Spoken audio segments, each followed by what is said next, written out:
The Jake Asman Show will begin shortly. Thanks to all these great Patreon members who help support the show. Get your super chats ready. Jake will be here in just a moment. If you love the New York Jets, this is the place to be.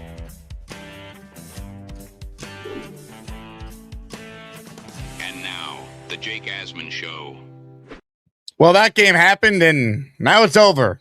We move forward. First preseason game of the 2026 season is in the books. Bucs defeat the Jets 24-16. Let's talk about it. Our first postgame show of the new season starts right now. We sitting in here, we excited as hell.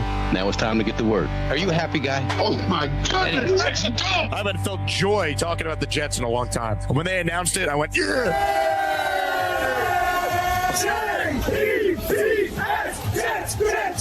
Let's go! A new chapter for the Jets has started. Aaron Glenn and Darren Muji are tasked with shaping the future of this franchise. Will they be the ones to finally get it right? We will be here for every step of the journey on the Jake Asman Show, breaking down all the storylines, every game, and everything in between. Please subscribe and hit the like button below. Super Chats, baby. Cut the line. The Jake Asman Show starts right now. Here we go, Jet fans. Welcome in, everyone. Our first post-game show of the new season. And, man, watching the fourth quarter of that game, it felt like watching the last 5 games that the Jets played with Brady Cook at quarterback last year. Thank God that is over. We are presented by PrizePicks. Click the like button and make sure you are subscribed to the channel. If you're new, we dropped a new line of hats today.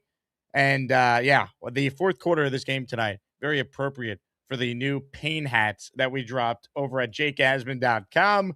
Get yours and a hat and t-shirt. They're available now. Let's talk about this game. So I was there. I left with about 5 minutes to go. Thankfully, I don't live that far from MetLife. And because Aaron Glenn was using his timeouts and it was a penalty fest and a slop fest at the end, I actually made it home in time right as the game went final. But nice to be at MetLife. Ran into a bunch of great listeners. Shout out to Lou B for bringing me in the coaches club, hanging out with Nick Shine and Matt O'Leary and Chef Kevin and Bree, Hot Girl Talk Sports. So we had a great time, and we watched some preseason football. Here's kind of what you need to know from the game. If the Jets are tweeting out the punter in the graphic for the final score, that kind of tells you the type of game it was. So they finished with 16 points on offense, but it was sloppy. It wasn't great. Let's get to the main takeaways that actually matter. And this is not good, and the Jets can downplay it, but I'm sorry.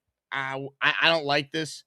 So before the game, an hour before kickoff, maybe even inside of an hour, Mike Garafolo tweets out, Geno Smith will not play tonight against the Bucs because of foot soreness. It's nothing the team is concerned about, and if it was a regular season game, he'd be a go. But for now, a cautionary route for the team. You never like hearing about any sort of injury to your quarterback. Geno was going to go out there tonight and probably play at least 2 drives. He needs the reps. The Jets offense needs the reps. They need to get every competitive advantage they possibly can get, being more ready to go than some of the other teams they're playing, especially when you consider they're going to be significant underdogs in all 4 of their first 4 games, but they're going to be big-time underdogs against the Packers, the Lions, and the Bears. So Aaron Glenn said after the game, we'll play you some of Glenn's presser in a bit here, that Geno Smith's day-to-day with a sore ankle. So, again, originally it was foot soreness. Now it's a sore ankle. Who knows what the real story is, but they're saying he's day-to-day. Let's hope, because that obviously is a big deal if Geno Smith goes down. Not that Kate Klubnik didn't look okay tonight. I thought he looked pretty good. We'll talk about him in a moment, but this is a bigger deal than I think the Jets want to let on. But we'll see. Again, the season is not till September 13th, but this didn't pass the smell test to me. That this was kind of like buried right before the game. Like, how did his foot get injured? His ankle. What's the real injury? Who knows? But I'm done giving the Jets the benefit of the doubt with this stuff, because remember Aaron Rodgers had a calf injury. Oh, not a big deal. He's fine. Well, we know what happened. So I got to see Geno be healthy, and I hope he certainly will be. Look, let's talk about the things that actually occurred in this game. Let's start with the defense. David Bailey and the defense, they did what they're supposed to do against a Bucs team that started not their starter, Baker, not their backup. They started their third stringer. So the starters are out there for 2 drives. They forced the Buccaneers to punt twice. Will McDonald, who didn't get doubled on the rep, he had the sack, finished the play to get the Jets off the field. That was nice to see. I was watching David Bailey up close. In total, he played 8 snaps. He had a tackle, had a QB pressure. Wasn't exactly, this dominant performance, but you could tell the Bucs were focused on him on each rep. There were guys chipping him. Like, I thought David Bailey looked the part tonight. Do we really have any strong takeaways one way or another? Is he going to be the next Lawrence Taylor? We can't say that, but he passed another test tonight. He looked good. He played 2 drives, had a pressure. Jets defense looked the part against backups. That's all good.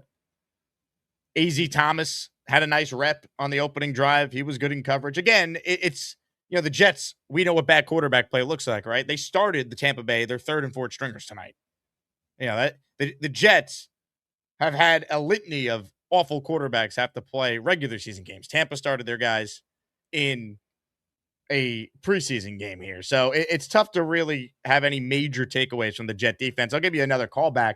Remember Jay Tafili last year in the Jets opener against the Packers at Lambeau had a 1.5 sacks? And we're like, who's this guy without the gloves on? Oh, my God, he's awesome. And I think he was cut like week 4 or week 5 last year. So who knows? But I came away watching particular players up close, and I thought David Bailey looked pretty good. Thought Will McDonald looked good. Defense was fine. They should be fine when you're facing a 3rd stringer. Now let's get to the offense. Let's talk about Cade Klubnik. Let's chub for Club, baby. I let Klubnik look good. Now, again, just like I'm talking about how the Jet defense faced backups for the Bucs on offense, that's the same thing for Cade Klubnik and the Jets offense when they were out there. Ruben Bain didn't play. The Bucs' best defensive players, Vita Vea, he wasn't out there. Like, you didn't have the Bucs playing their top players. So I thought Klubnik put into a spot. Who knows when he actually found out he was going to start this game. I thought he looked comfortable. He didn't look like he was jittery in the pocket. Again, being at the game, it's a different perspective than watching it on TV. I will definitely rewatch the game before we go live for our next show on Sunday this week. But I thought Cade Klubnik looked pretty good from my vantage point. He didn't force anything. He had a nice demeanor, I thought, in the pocket. Again, you look at what Cade Klubnik did tonight, and, it was 5 of 7 for 56 yards. He seemed to understand this novel concept that previous Jet quarterbacks failed to know. Hey, throw the ball to Garrett Wilson. He's pretty effing good. He's pretty good. And that was one of the takeaways I had tonight from the Jet offense. Not that Garrett Wilson's good. Garrett Wilson looks healthy. We know he's good. Braylon Allen looks good. He obviously ended his season last year with an injury, right? Season-ending injury for him, season-ending injury for Garrett. So I thought it was nice to see both Braylon Allen and Garrett Wilson look fully healthy, look confident. That was good to see. Breece Hall probably has a touchdown at the MetLife turf. Doesn't MetLife turf it up? He looked pretty good from what I saw.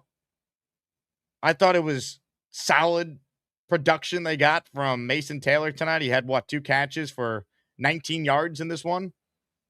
Again, you don't want to overdo it with this stuff. They're facing backups, but, Klubnik tonight, 5 of 7, 56 yards. Looked confident. He looked good. Now, what is, I think, a major issue from this game is that Cade Klubnik only was 5 of 7. I felt like the Jets should have let Cade Klubnik play more tonight. Now, maybe Geno going down changed their plans. But I think it was a mistake to not have Cade Klubnik out there for the entire first half. I thought he needed more reps. And he looked pretty good. So maybe it's like, let's get him out on a high. But he needs to play. And maybe there was fear from the Jets. Look, we're not going to have the starting offensive line out there with him. But he wasn't going to have the starting offensive line out there with him anyway. And he's been practicing with the backups this whole time. I felt like Cade Klubnik needed to play more than what he played tonight. And he looked pretty good in limited reps. I just felt like he needed more opportunities. Let him get experience. And maybe because of the Geno injury, and because deep down, they probably know what our eyes told us tonight. He's their backup, right? I mean, no one needs to see Bailey Zappi play again. And Brady Cook, I'm not going to dunk all over the guy. We know what he is. Like, this is clearly Klubnik's job. He's QB2. Klubnik is either the backup quarterback or the backup quarterback week 1 in Nashville's not on the Jets right now. It's Andy Dalton or someone else they're going to bring in. But I felt like he should have played more tonight. That, to me, was a mistake from the Jet coaching staff. Right, Glenn, whoever.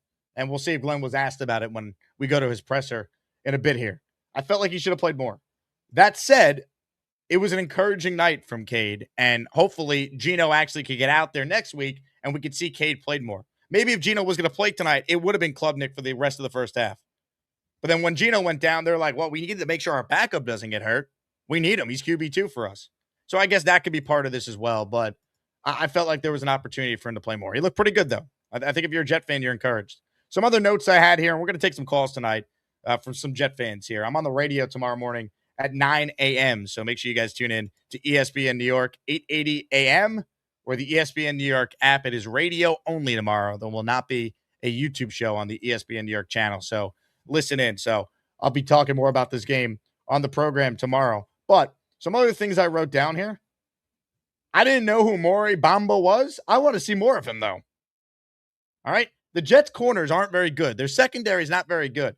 Maury Bamba Bay plays 4 targets as the primary defender in the first half, 2 pass breakups, 0 receptions allowed, 0 passing yards allowed. I want to see more Bamba, baby. I don't know who he is. I just learned who he was tonight. I want to see more of him. All right? He was making plays. You know who also was making plays? Pritchett. You know who stinks? Arian Smith. Arian Smith is not an NFL player. Now, it's easy to dunk on Zappe. You had the pick 6 immediately. You're like, of course. You know, and then he throws another interception. That wasn't on him. The throw to Smith, maybe a little behind him, sure. That needs to be played. That catch needs to be made by Arian Smith. He's not an NFL player. I'm tired of taking calls from Gary and other people who listen to the show telling me about Arian Smith. He's not an NFL player. Just because he can run fast doesn't mean he has a job. Pritchett's a better receiver than him. He is. And while we're on the topic of receivers, I think it's pretty clear Isaiah Williams has not just leapfrogged Omar Cooper Jr., he's the starting number 3 receiver. Like, they opened the game tonight, and the 3 receivers out there were Garrett Wilson, A.D. Mitchell, and Isaiah Williams. And you know what's a bummer about Arian Smith? And I'm a little all over the place just talking about the receivers here because I had a whole thing of my notes while watching this game tonight on that. Think about their first draft class that Glenn and Muji had together. Tyler Barron, not an NFL player. Arian Smith, not an NFL player. The day 3 draft class of 2025, not looking good. They better hope that Mason Taylor takes a big step in year 2 and A.Z. Thomas takes a big step in year 2 because it looks like they're really only going to come away with just Armand Membu from that first draft class. And while that's not nothing because Membu's a stud and I think he has a chance to be a perennial Pro Bowl right tackle, you're trying to lay the foundation here. Your first draft, I mean, it's abysmal what they did on day 3. Again, not good. And also, here's another guy that I saw didn't even get out there until the second half. And someone could check me on this. I'll have to go and check the snap counts. I don't think Malachi Moore got on the field today till the second half. It is so clear he's buried in that room as far as the depth chart goes. Andre Sisco started at safety tonight. Dane Belton was out there in the second half. Darren Muji's going to, I believe, have to really scour other teams' rosters and see if he could find a safety version of Jawan Briggs. A veteran safety version of Harrison Phillips. Last year, the defensive tackles were a huge problem, and they needed to make trades, and Muji did a nice job with that. That feels like something the Jets are going to have to do again with some of these moves. Because I don't know how anyone could look at the safety room and feel good about it. I think they need to add another safety. But I don't think Malachi Moore got out there to the second half. That tells me all I need to know. If you're out there playing in the fourth quarter of these games, yeah, not great. Also, again, it's preseason, so this happens. You got a bunch of guys who aren't going to be on the team in a couple weeks. I didn't like the fact that the Jets are having too many men on the field in a preseason game. That's coaching. It's coaching, man. It's coaching. Not a good look.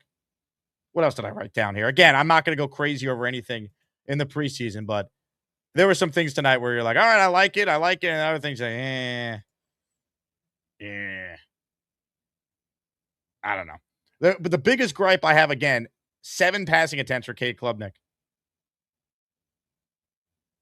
Let him play. Let him play. Let him play. All right, here's what we're going to do. We're going to get to your calls. I want to remind people, if you're new to the show, that we talk Jets each and every day at 10 a.m. and 4 p.m., Monday through Friday. We are live after every Jet game like we are tonight. In the regular season, it's typically 3 hours. Tonight, God help us if I'm spending 3 hours talking about Jets Bucs We just hit over 56,000 subscribers on the channel. So thanks to all our new listeners. For the ones who have been here from the beginning, thank you, thank you, thank you. Every week on the show, we give away multiple signed items, including a bunch of great items in our weekly raffle, which will be on Sunday this week. So this week, we're giving away a signed Nick Mangold helmet, a signed Curtis Martin helmet, and a signed Garrett Wilson helmet. You can enter for your chance to win by gifting a channel membership or sending in a super chat that is $10 or up. And I want to give some love to Luppy, who just paid it forward to the community. For every raffle ticket you gift, that's how many entries you get in our weekly raffle. So Luppy is in for 5. Let's go. Jets, Jets.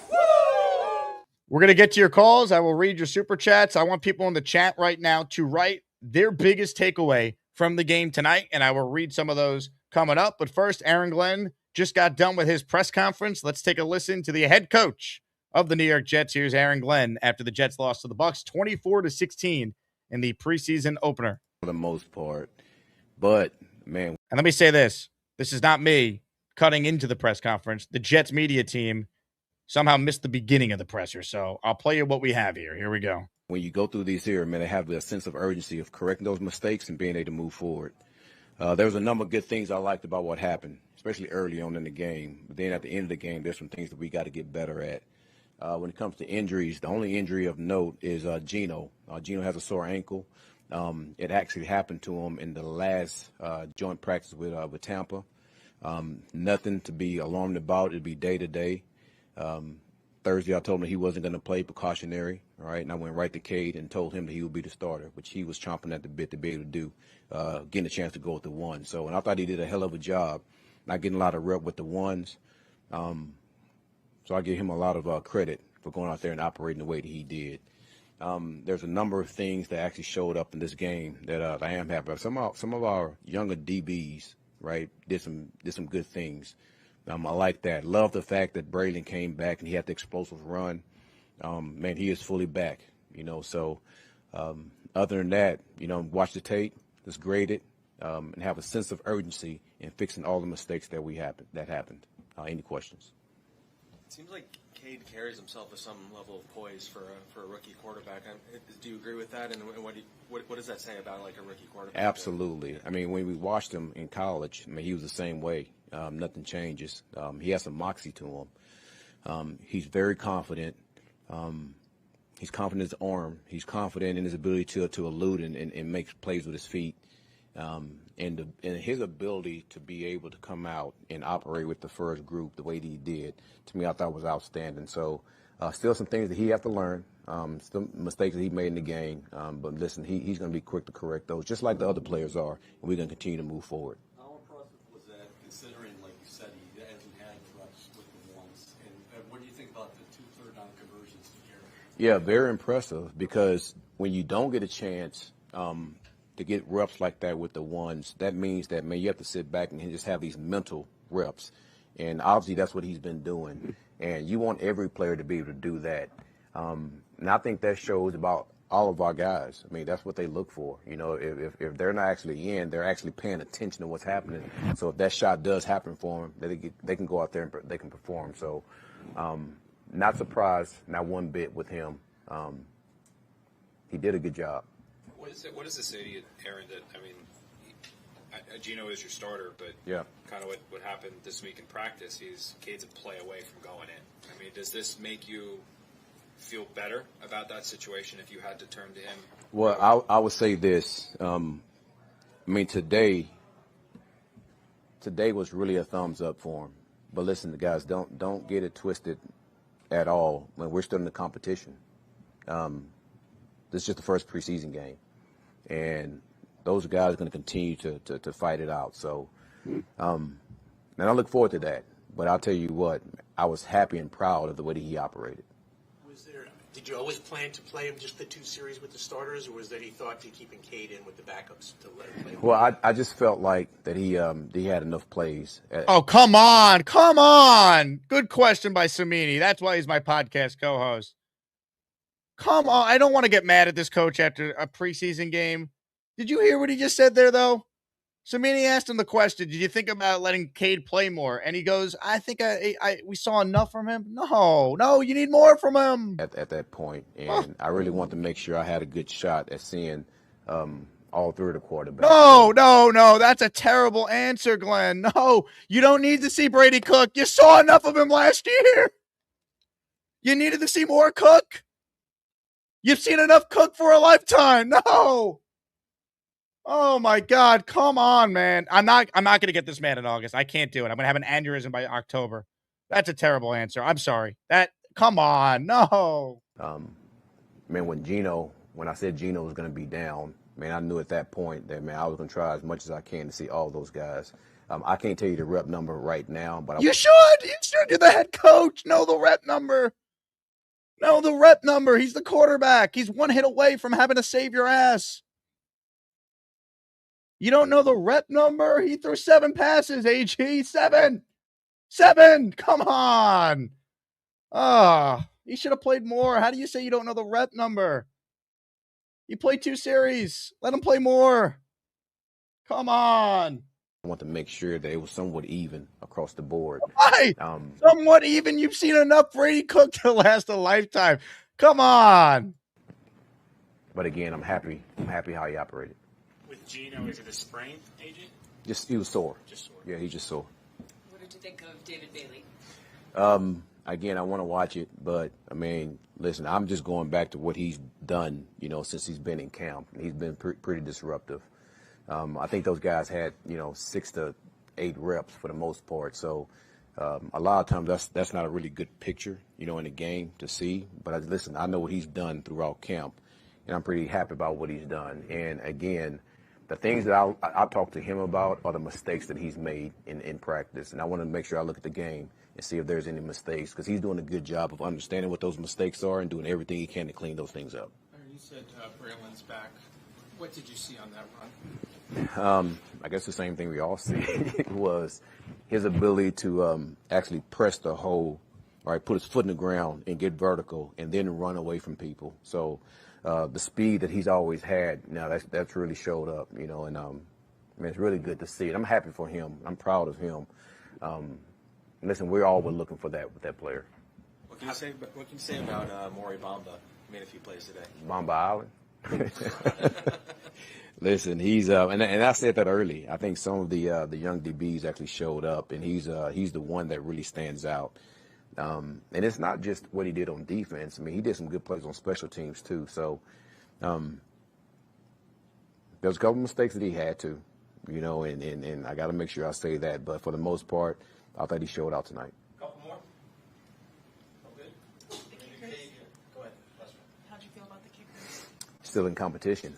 I thought both of them hit the ball well, and I listen, we're going to let this thing, let's see how it goes throughout camp, let them fight it out. And listen, we're still in camp mode, so we'll see how that goes. Thanks, everybody. Stay here. All right, folks. Thanks. You got something? Oh, man, the timeouts, AJ, the timeouts. What timeout? You're killing me. Listen, I got to give our guys a chance, and I knew you were going to be the one to say something about that. Of course. It's always about him.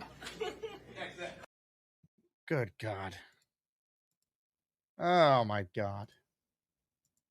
How did he say he doesn't know how many reps Klubnik had? That's your job. You're the head coach. And we're going to give you a rookie quarterback next year. I'll play along. Yeah. That's silly.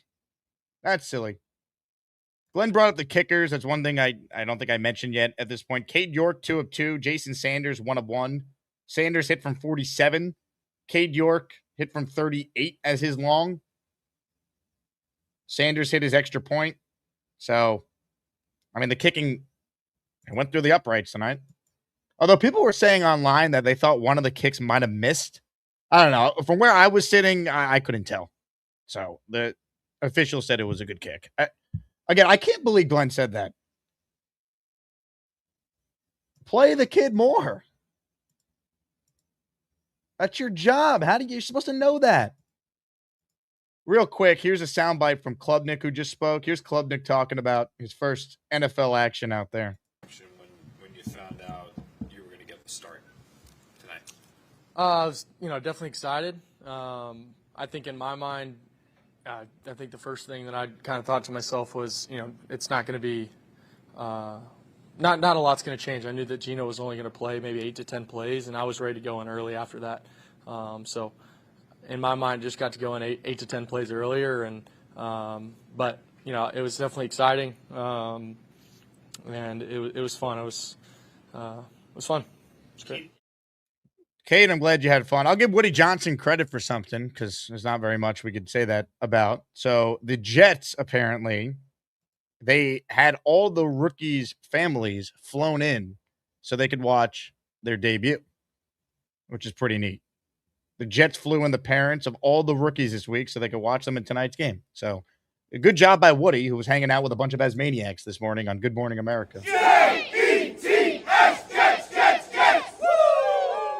And that's about all the praise we probably could come up with for the Jets owner who presides over a team that has missed the playoffs longer than any team in professional sports. But I am fair on this show.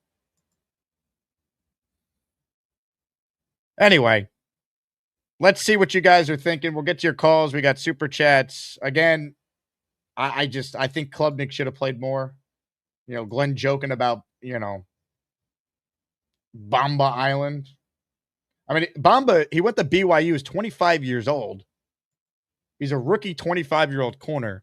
So I don't know if he's going to make the team, but if there was ever a team for him to make, it'd be this one because their corners aren't very good. So hopefully he keeps playing. Let him play. 4 pass deflections tonight. The one thing I'll say, though, about the defense, and again, we could say this is a small thing, no takeaways tonight. You're playing 3rd and 4th string quarterbacks. Come up with an interception for crying out loud. At one point we're watching this game, and there was like a tip in the air. I was like, pick it. And then everyone starts laughing at me, being like, ha, ha, ha, the Jets getting an interception. And it's like, this is a preseason game, and everyone's already making the joke. They got to end this streak immediately, man. It would behoove them to do it in week 1 when we're all in Nashville together. That's right. For those of you tuning in for the first time since the Jets season is back, I see we still have, we have 725 people on a Friday night watching a postgame show after a preseason game. This is the best fan base in sports, and we're headed to Nashville week 1. I'm hosting a party at Barstool Nashville. It's free if you RSVP with the link that is in the description for this postgame show you are watching right now. That's right. It is free if you RSVP to come to my party at Barstool Nashville. I'm going to be doing a live show from there. And then the next day, a tailgate with Game Day Flight Crew. I'm hosting a tailgate with them. We are at the waterfront location right next to the stadium. You can get your tickets now at GameDayFlightCrew.com/Nashville.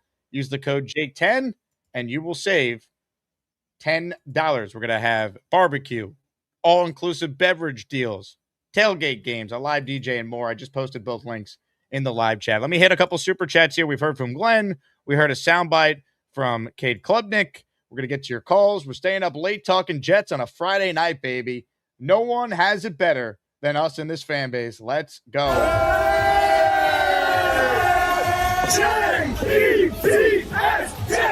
Jets, let's go. Joe the Jet says, keep Mo Bamba. Cade looked like he belongs. Cade looked good. I want to see more from him. I didn't like hearing from the head coach say, I wanted to get more reps for the other quarterbacks. I wanted to keep the reps even. But then he also said he didn't know how many reps that Cade took. So it doesn't make any sense. Much like a lot of what Aaron Glenn has done since he's been the head coach. Let's be honest. But again, I can't scream and yell. It's August 14th. I will have an aneurysm by October if we do this. So I got to write it out. Peter Castro says, Glenn still hasn't learned how to use his timeouts. NYJ with a super check. Cade was swinging that club. He was swinging it, all right. Good job. Again, it was a good job by Cade. Pumpkin says, keep Skinner Jr. up. Great wide receiver. I mean, he's better than what I saw tonight from Arian Smith. Again, Arian Smith is not an NFL player. He's not. Cheeseman, biggest takeaway. I like Maury Bamba. I like him too. Let him keep going. Why not? Shit, this team has no one that can make plays. He made plays tonight. All right? That's got to mean something. And I know it's preseason and we'll see, but again, this team has no one who makes plays on defense in the secondary other than Minka. So someone needs to emerge. Maybe it's him. I don't know. Joe in our raffle for 4 says Jake seems stressed already. Yeah, I didn't like the answers there from the head coach. I just didn't think that was sound thought process. You know, it's one thing if you're just going to come out tonight and say, well, Cade's our number 2. With Geno down, we wanted to protect him. But he said he didn't know how many reps he had. And then he also said he wanted to get Zappy and Brady Cook the same amount of reps as Klubnik, he implied. That doesn't make any sense. Phantom Light says, Mo Bamba, baby. I could see that Bamba has become the cult hero of the preseason. Maury Bamba, baby. M. Garlio writes in, can Kane go on ice so he stays healthy enough to return kicks? Holding my breath with every handoff. And have you noticed that every handoff, they have him as like a battering ram running up the middle? I actually agree with this. I don't need to see Kane and Wanu in the preseason. Let him do absolutely nothing. Let him give a foot massage to Geno Smith, and then they can stay on the sideline, and he doesn't take any hits, and then we can keep him fully healthy because he's a weapon, as we all know, when he's healthy. Andrew C. says, I've seen what I need to see. We stink. I would be careful casting any major judgments off this game. I don't think the Jets necessarily stink based off of this game, but my reservations with this team, there was nothing they could do tonight to make me predict them to go from 6 wins, let's say, to 10-7 and make the playoffs. I thought Klubnik was good tonight. Glenn should have played him the entire first half. Anyone telling you otherwise is a bootlicker. The starting offense with Cade had a field goal and a touchdown. Let's acknowledge it was against the backups for Tampa, as we said at the top. It's not like Ruben Bain was out there. The 2 offensive players that I thought looked the best were Braylon Allen and Garrett, and that's exciting because they both are coming off season-ending injuries. The defense, I didn't think looked very good as far as the backups go. The starters did what they're supposed to do. They're facing a third-string quarterback. That's like the Jets facing Brady Cook. You know, McDonald looked good. Great. He should. He's getting single coverage, make a play. Nice job. A.Z. Thomas, nice job. I'll go and rewatch the 2 drives, but I thought there were some positives from the starters on defense. And again, when the starting offense was out there, they were fine. Again, it helps when you have Garrett Wilson. Like, again, we like what Cade Klubnik did. How much of what Cade Klubnik did tonight is different if Garrett Wilson doesn't make that incredible catch? Brees Hall also should have had that. Well, I'm watching the highlights on SNY right now in front of me. Brees Hall should have had a walk-in touchdown. I'm just seeing that play from the TV copy for the first time.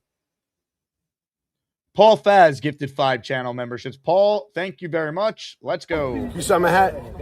Yeah. And if you need anyone to drive you, I got you, Gino. I got you. Gino, you look great. I got you. Lou B better start driving around Gino so we can nurse his sore foot and back to good health. Big fella says Glenn sucks, still can't cover crossing patterns. I don't know if I'm going to blame Glenn specifically for that, but again, I didn't think the defense was very good.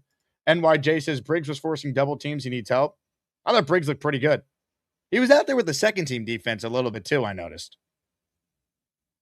They were letting him play a little bit. You can't put all your starters on ice. I get that, but I thought that was interesting. Again, it's one game, people. Remember last year, the Jets looked great against the Packers? Like, it's preseason.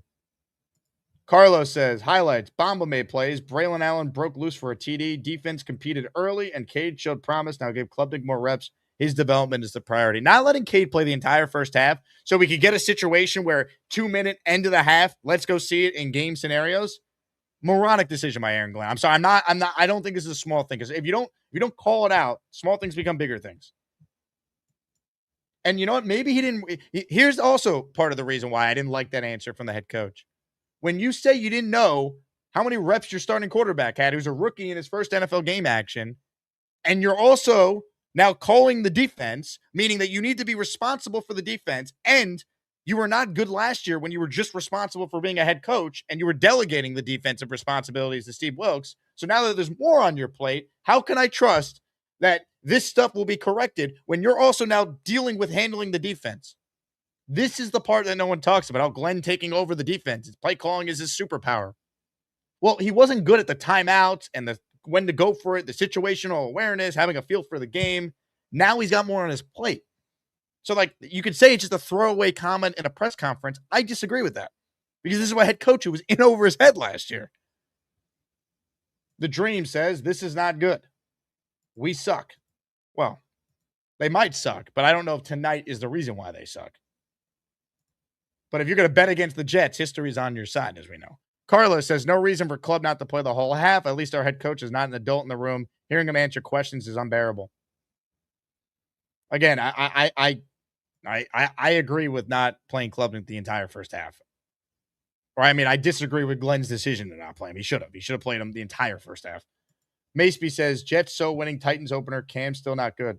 You are aware that our head coach and quarterback are also considered bottom 5 in the league, though, right?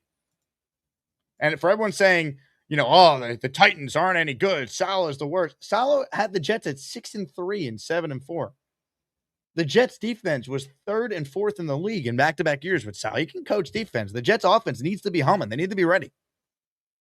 That's why not playing Geno tonight because of foot soreness, that's a bummer. He needs reps. He's probably not going to play in the 3rd preseason game because God forbid he suffers an injury in that one. It's too close to week 1. They don't want to take the chance. So that means the Jets starting offense assuming they're right and Geno's day-to-day, that means the Jets starting offense in totality will get a couple drives next week in Pittsburgh. That's it. Sam with a super chat. Cade should play. He has no business being QB2, though. I think they need to add a veteran as well, but I felt that way before tonight. Again, you see how crazy this is. Geno tonight, foot soreness. He's out. You're starting a 4th-round rookie. Zappe played himself off the roster tonight. He did.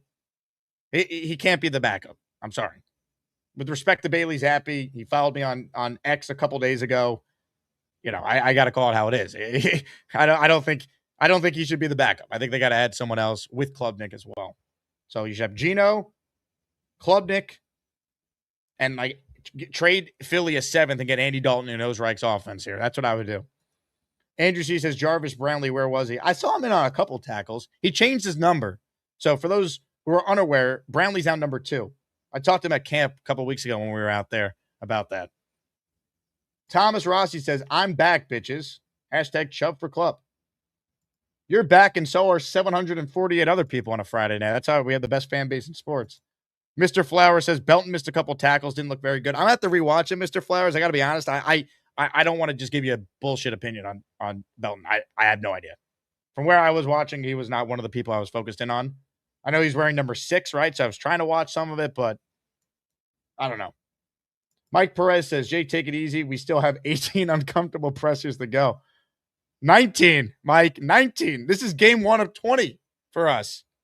Now, I'd love for there to be more than 20, but let's be realistic here, all right? We got 2 more preseason games and then 17 in the regular season. Nick Shine says, Jake, thoughts on Arian Smith? Go. Sign Shine, Lou B. Yeah, so I was at the game with Nick, with Shine, with Lou B. Court Sport. We had a bunch. O'Leary was with us. He's not pictured in the photo, but there were some other photos. Matt was there. Matt, by the way, should have suited out there and played quarterback instead of Zappe. But, Arian Smith, ball goes off his hands, and I'm like, what are we doing here? He's not an NFL receiver. He's not. The only reason why Arian Smith is on this roster right now is because they reached for him and took him in the 4th round when he was a UDFA.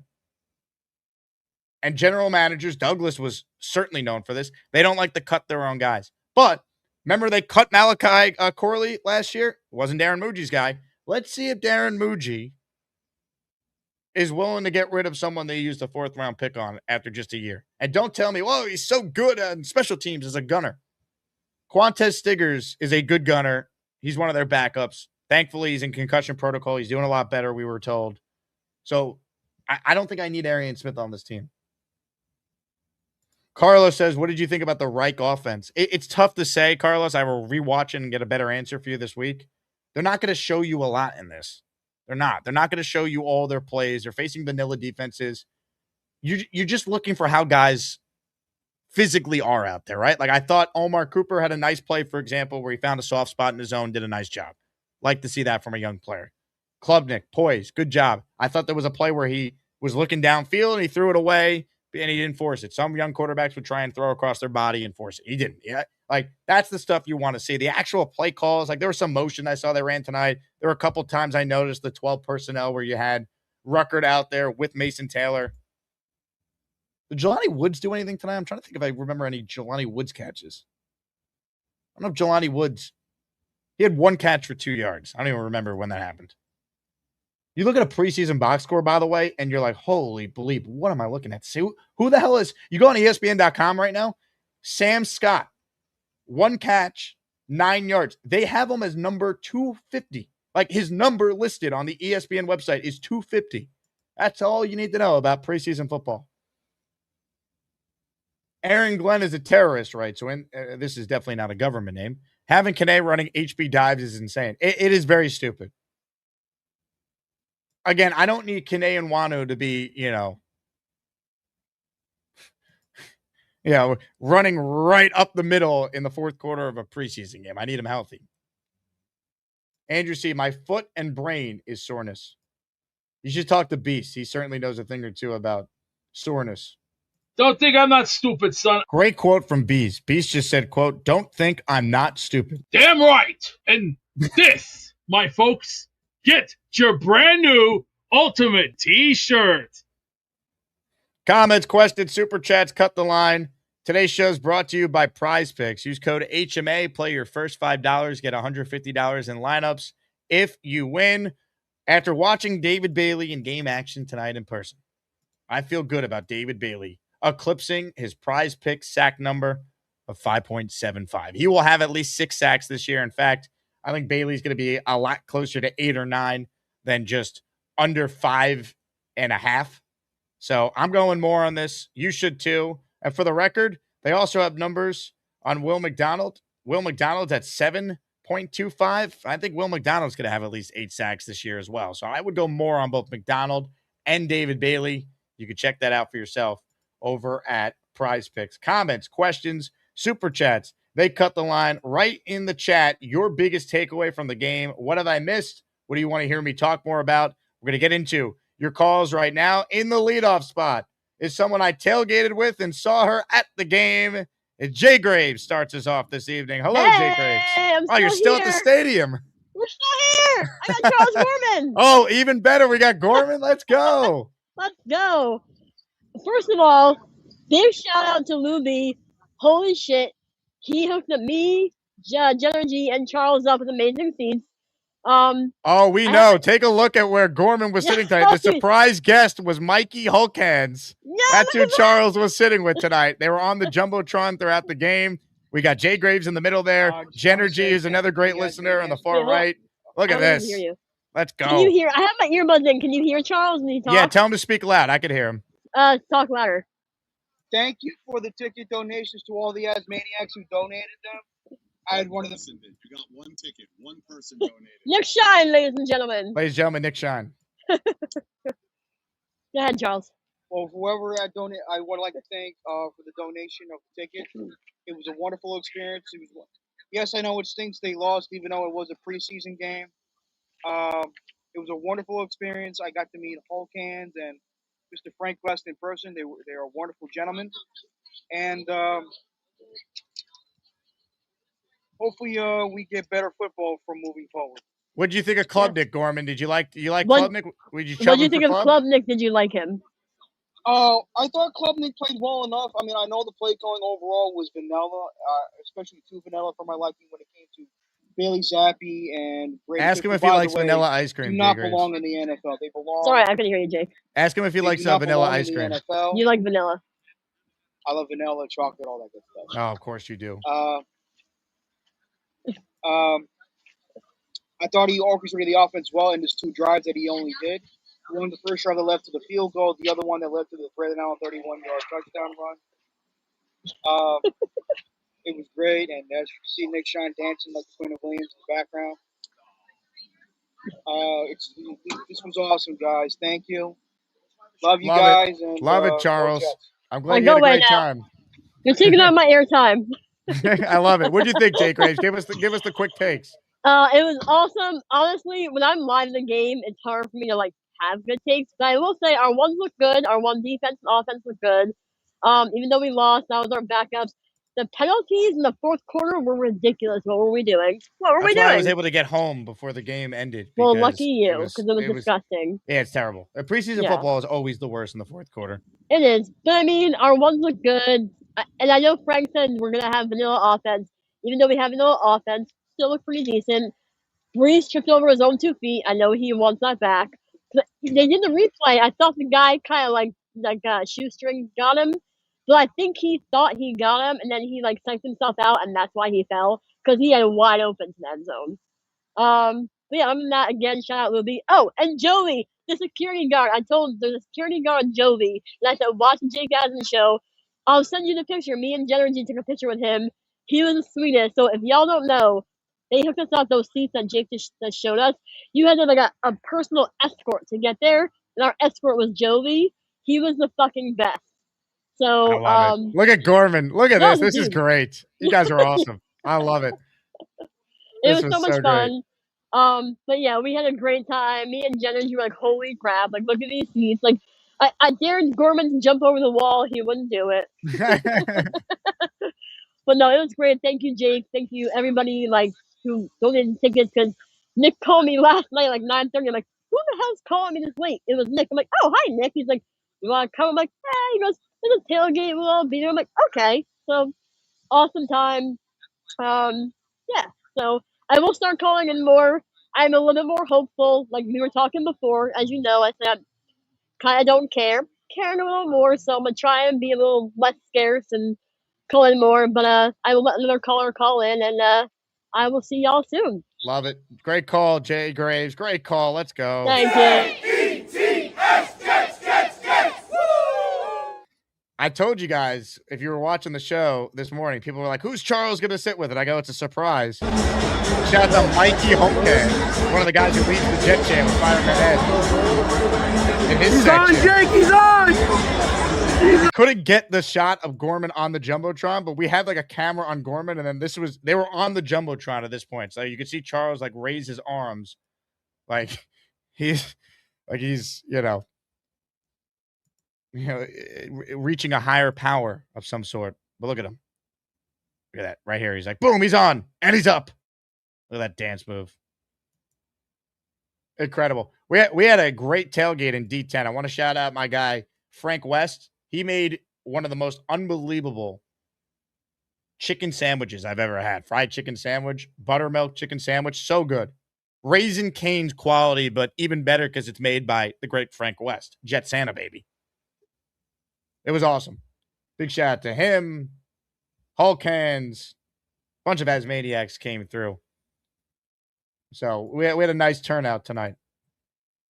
And we watched a little Klubnik and way too much Zappy and Brady Cook.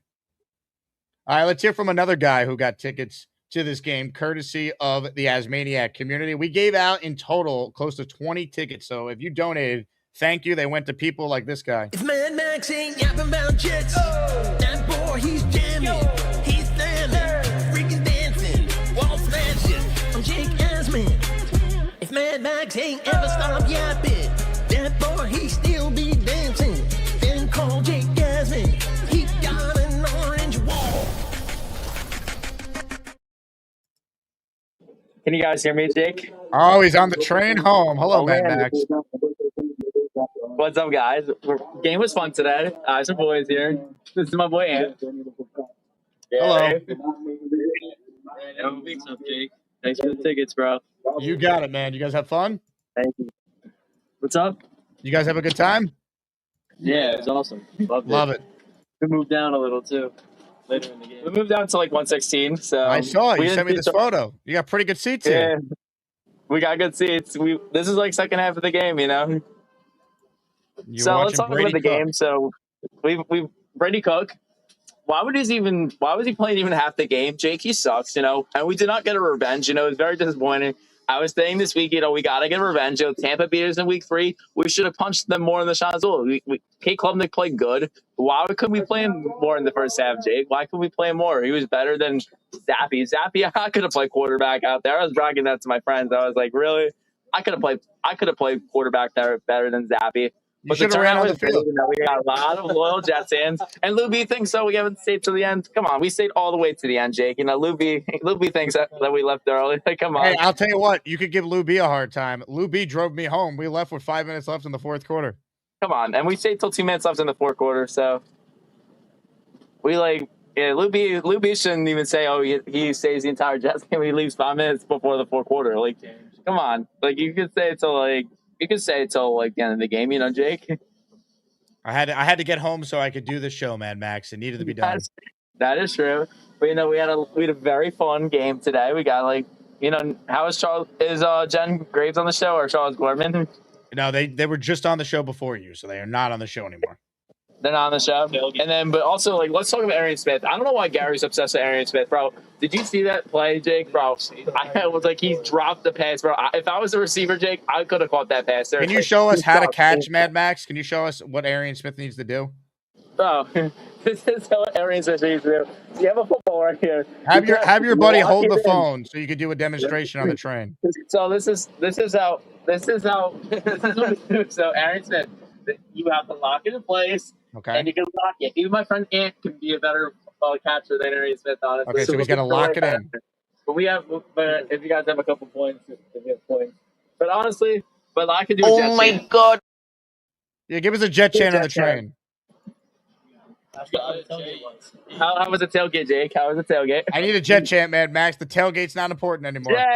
J-E-T-S, Jets, Jets, Jets. Let's go. Oh my God.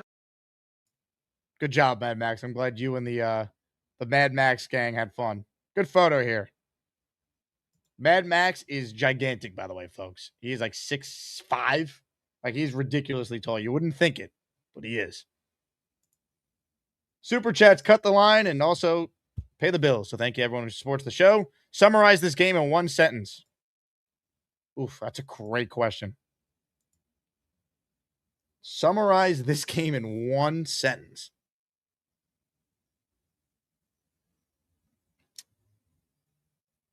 Some good, some bad. Preseason football in a nutshell.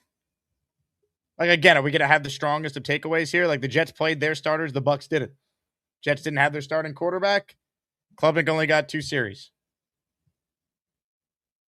Like, it's tough to have any strong takeaways from the players that matter. If you want some positives, Garrett Wilson is Garrett Wilson. Braylon Allen looked good. Thought the offensive line played well, but again, they're not facing Ruben Bain in the Bucs defense. Like, it's very tricky to have strong takes. There's things we could dissect, though, and there's things we could certainly break down and discuss. Like, not playing Cade Klubnik for the entire first half, I think, is a bad job by Aaron Glenn. Andrew C. says $375 for the Jets season. Okay, here we go. So Andrew C., without knowing, had his DirecTV or its YouTube TV Sunday ticket automatically renew. So he's on the hook. So can the Jets be watchable to justify $375 of Andrew C.'s hard-earned money? NY Jets fan BTR says Cade looks like he could take number 2. Cade is the number 2 quarterback. Cade was the number 2 quarterback before tonight, and then the second Zappy came in, the competition ended. Unless Cade Klubnik melts down in his next appearance, he's the backup week 1. Because even if they were to add Andy Dalton, he's not going to know enough of the offense to be ready to be QB2 for week 1. So Klubnik started the year as Geno's backup. I think it's pretty obvious the Jets really like Cade. And he didn't play poor tonight. He looked all right. 5 of 7, 56 passing yards. It would have been nice if he got more opportunities. Again, first quarter, you have a 12-play drive, ends with the field goal. Okay. And then 4 plays, 48 yards, ends with the Braylon Allen touchdown run. Like to see it. I would have kept letting him play. So the touchdown run by Braylon Allen was at the 2:07 mark of the first quarter. He should have played the entire first half. I wanted to see Cade Klubnik in a 2-minute scenario. Here's why this was clearly a mistake. Because Bailey Zappi got to do the 10-play, 54-yard drive at the end of the first half where the Jets settled for the field goal to trail 13-10. That should have been Klubnik in that spot. That's a valuable rep. We could have got him. That's coaching, man. Coaching. Tyrone Garcia says the offense looked good with Cade, and Hall had a touchdown if he didn't trip. I agree. Michelle says Jake put more fans in the stands than the entire Jet marketing team. The Asmaniacs put more fans in the stands. Anyone who went to the game from me, it was donated by a fellow listener in this community. So thank you to everyone, again, who contributed to that. I'm already accepting tickets for the Jet Giant game. It's a Jet home game in 2 weeks. I will not be going to that. I'll be in Vegas, thank God. So I have, I think 4 tickets so far, and I've given those away. So if you have Giant tickets you're not using, we will distribute to as many people as we can get them to. Oscar says, don't worry, Jake. Our coach still has superpowers. I didn't see much of it tonight. You have superpowers. You got to fly over there.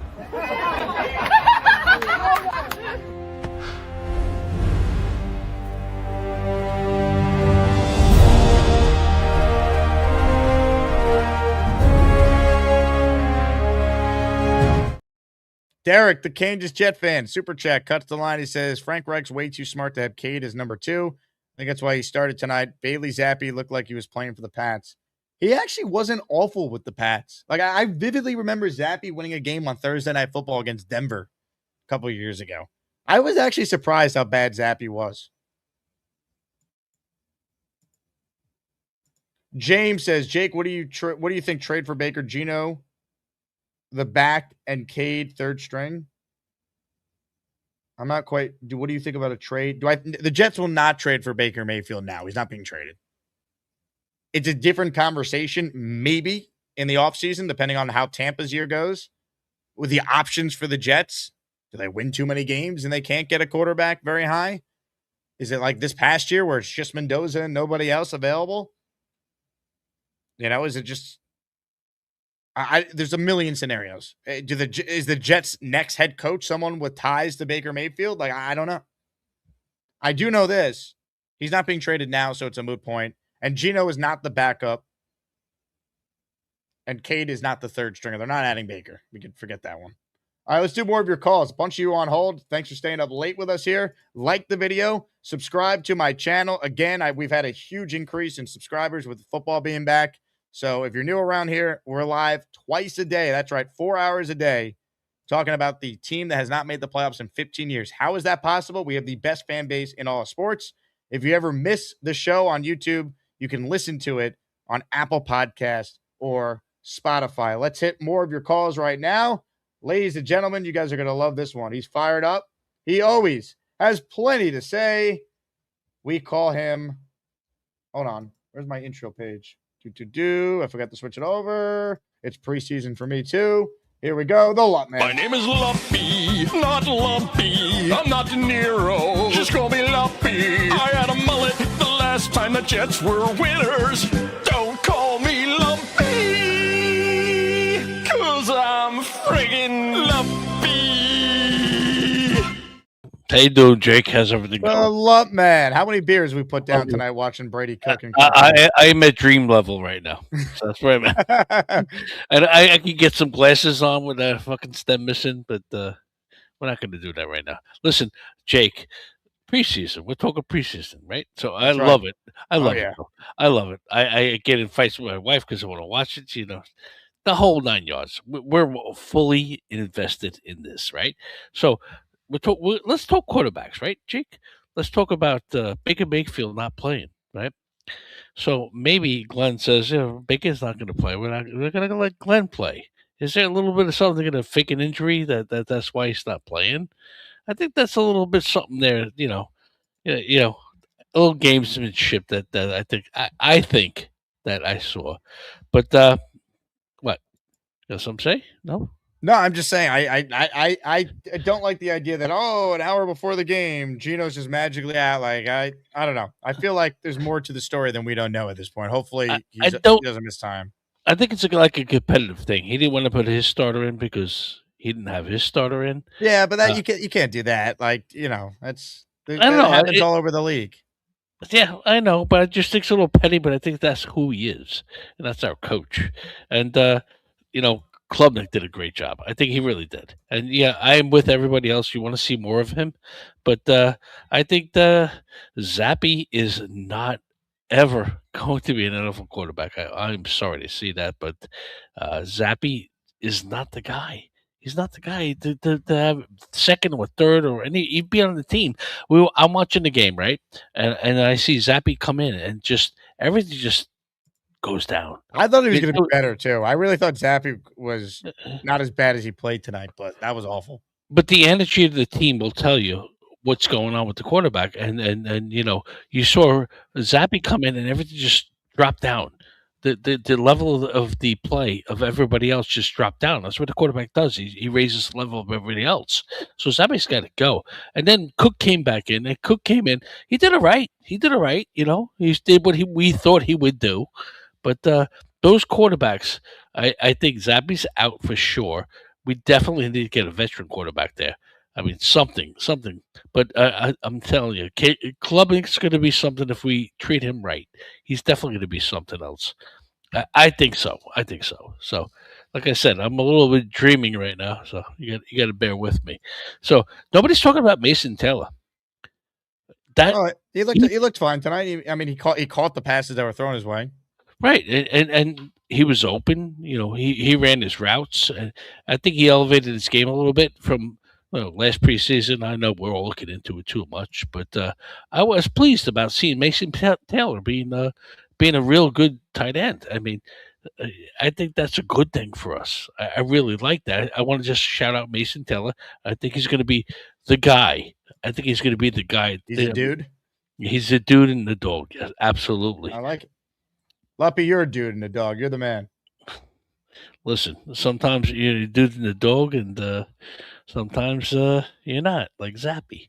So, You bark like a dog for us? You want me to bark like a dog because Yeah, why I had a couple. Because I had a couple. I feel like you got. You bark like a dog like that. You don't go like those little puppies. You don't do that. You're a legend, Luppy. Love you, Jake. J-E-T-S, Jets! Woo! He's the Lup man, baby. Kyle Clifton says, more likely a night with Margot Robbie or Aaron Glenn's success. Well, how are we defining success?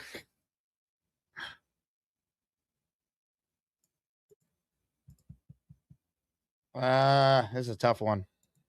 I think I'll take my chance with Margot. Oh, man.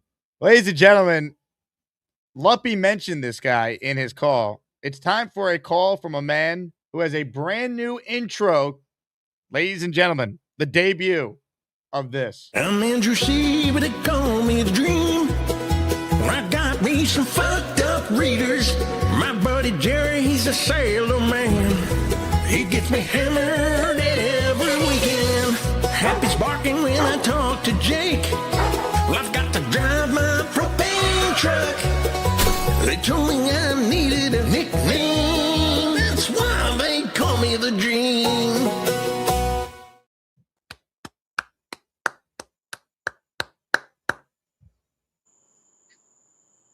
Jake. Dream, I can't see you. It's very dark. Well, no, I'm over here now. Put on some more lights, Dream. Well, my chair is here. All right. You have a flashlight? Can we talk about what we saw last night? It's not good. You mean what we saw tonight or the previous night? Oh, also the intro. All right, yeah, yeah, it's good. I like it? Yeah, it's dope. It's kind of dope, right? Oh yeah. But our future was the Jets. I'm not a fan. This is bad. We're gonna suck again, right? Why do you think that? Well, I mean, dude. Or here's the deal, right? I thought like initially the what's it called? The hey, you do with the NFL Sunday ticket, right? I thought I was gonna get. That makes sense. Good yeah, point. I thought I was gonna get the preseason game, and I googled no preseason for the Sunday ticket. Well, it was on NFL Network tonight, so you did get to watch it. Yeah, I know. Well, then I fucking had to buy NFL Network for the next month just to see what Aaron Glenn and Klubnik. Were you chubbing tonight, Dream? Chubbin? Chub for club? I don't know. I think maybe I should get my money back on this team. This team stinks. Hey, Dream, can you read the words that are on the screen? Was there? I don't know. No, I'm not. I'm wearing my glasses. Do you have your glasses? No, they're inside. Repeat after me. I'm Right. blue. Da ba dee da ba da. Yeah. I don't like what I saw tonight, Jake. How much do you remember of what you saw, Dream? Do you remember that there was a meeting prior to the game where Gorman and Lou B had a huge hug? Yeah. You liked the hug that Gorman gave Lou B before the game.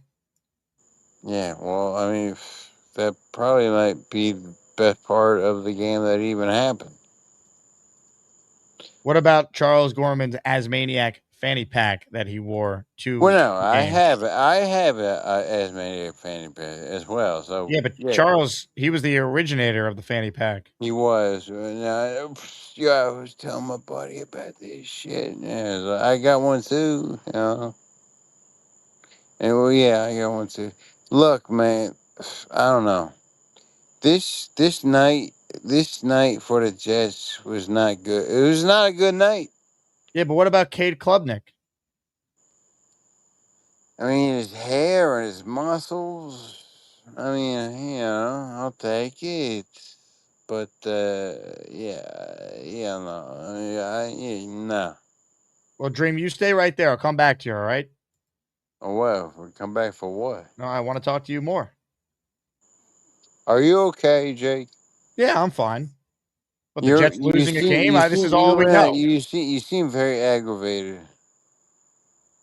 I should probably have some more Sailor Jerry. Well, yeah, let's go. Let's talk. I'm Andrew C, but they call me the Dream. I got me some fucked up readers. My buddy Jerry, he's a sailor man. He gets me hammered every weekend. Happy's barking when I talk to Jake. Well, I've got to drive my propane truck. They told me I needed a nickname. That's why they call me the Dream. What a call. Debut of a brand new intro that Gator made for the Dream. Keep it rolling with your calls. We got some legends on the line here. I love it, man. Best fan base in sports. Doug is calling us from Australia. Hello, Doug, on the bed down under. It's nice being the reverse where it's late for you, a normal time for me. What time did the Jet game start in Australia today? It started at 7 p.m., right, in the U.S.? Yeah. So 9 a.m. where I am. That's perfect. So you had some breakfast and watched Cade Klubnik? Yeah, I had some nice French toast and watched Cade Klubnik. Kind of tuned out in the second half because it's preseason, so but watch the first half. I liked what Klubnik saw. I mean, if it wasn't for the turf monster, he would have led 2 touchdown drives. So that's encouraging. But yeah, I would have liked to see tweeted turf monster need grass ASAP. Which, geez, also off topic, but kind of related. I feel like they're making teams travel a lot further for preseason games than they used to. Which, I mean, I know we'll be done with preseason games, down to 2 preseason games within the next 3 years. But, why were the Titans playing in San Francisco for a preseason game yesterday? Yeah, it's funny you mentioned that. I thought it was odd, too, that they sent a team in Nashville to San Fran. But, I mean, the Jets don't have to travel far. They're going to Pittsburgh next week, and then they got the Giants at MetLife. No, but I'm just saying in general, it feels like teams are traveling, except when you have, the local ones. It feels like teams are just traveling further. Again, we're going to be gone with preseason games probably within the next 2 to 3 years because they're going to be moved to the 18-game season. But still, it's just weird. But yeah, you saw what you wanted to see in the preseason game. I agree with you. I would have liked Klubnik to play the end of the half. Glenn's reasoning is bad, but if he just said, I didn't want to play behind that backup O-line, I would have been happy if that's the reasoning he gave. Because I was watching Badlands too, and it's you get a big drop off in O-line playing the preseason pretty quickly when you get down to the second and third. Yeah, but he was going to play with the second team anyway. Yeah. So, like, that's why I'm saying I agree with you. Right. So, like, okay, so there's a drop off from Tipman and Olu and Membu with the first team to the second team, but he was going to play with the second team anyway tonight because Gino was supposed to start the game.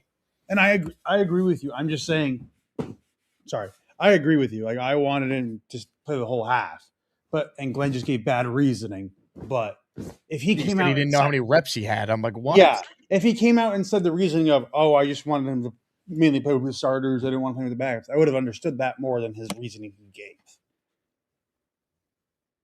So yeah, I mean, look, he should have played more, and we'll see because he's probably he's not gonna play in their final preseason game. Clearly, if he's gonna be their number 2. No, and they clearly need to get a different third quarterback. Because holy crap, Bailey Zappi and Brady Cook are not good. No, they're not. Football. Like, kudos to those guys for somehow finding their way into the NFL. But wow, oof. But yeah. So that sucks, and the Yankees lost, so that wasn't fun to watch either. So it's like every Yankee game; they didn't score. Yeah, and they wasted it. Yeah, so I'll be on the radio at 9 a.m. my time tomorrow, Doug, to talk about it. So call in if you want to talk Yankees. Yeah, I'll let you know. I will offer for the national party to buy the first person who shows up a drink because I can't be there in person. So I'll buy the first person who shows up to the national party. Wow. Ladies and gentlemen, I know who that person will be. You hear that, Dream? Doug's going to buy you your first drink in Nashville with us. Yeah, I want the moonshine you're drinking, Dream. It sounds like quite the Friday night you're having. Well, no, it's cool. The show is Jerry. I understood 2 words, and I think one of them was Jerry. Well said. Good call by Doug. I did want to share this. Dream sent me this. So Happy, the dog that the Dream, of course, loves and takes care of. Happy was rocking his Jet jersey tonight. Like to see that from the Dream. Let me also say this about Aaron Glenn. Why is he wearing a sweatshirt when it's 90 degrees outside? He wore a T-shirt. I'm rewatching the game right now. SNY is playing it. I have it on in front of me. Aaron Glenn did an interview with Otis Livingston before the game. He's wearing a T-shirt. Then, when the game starts, he's not wearing a sweatshirt. Why? And he wore the vest in Tampa last year when we all melted. Very odd. I don't understand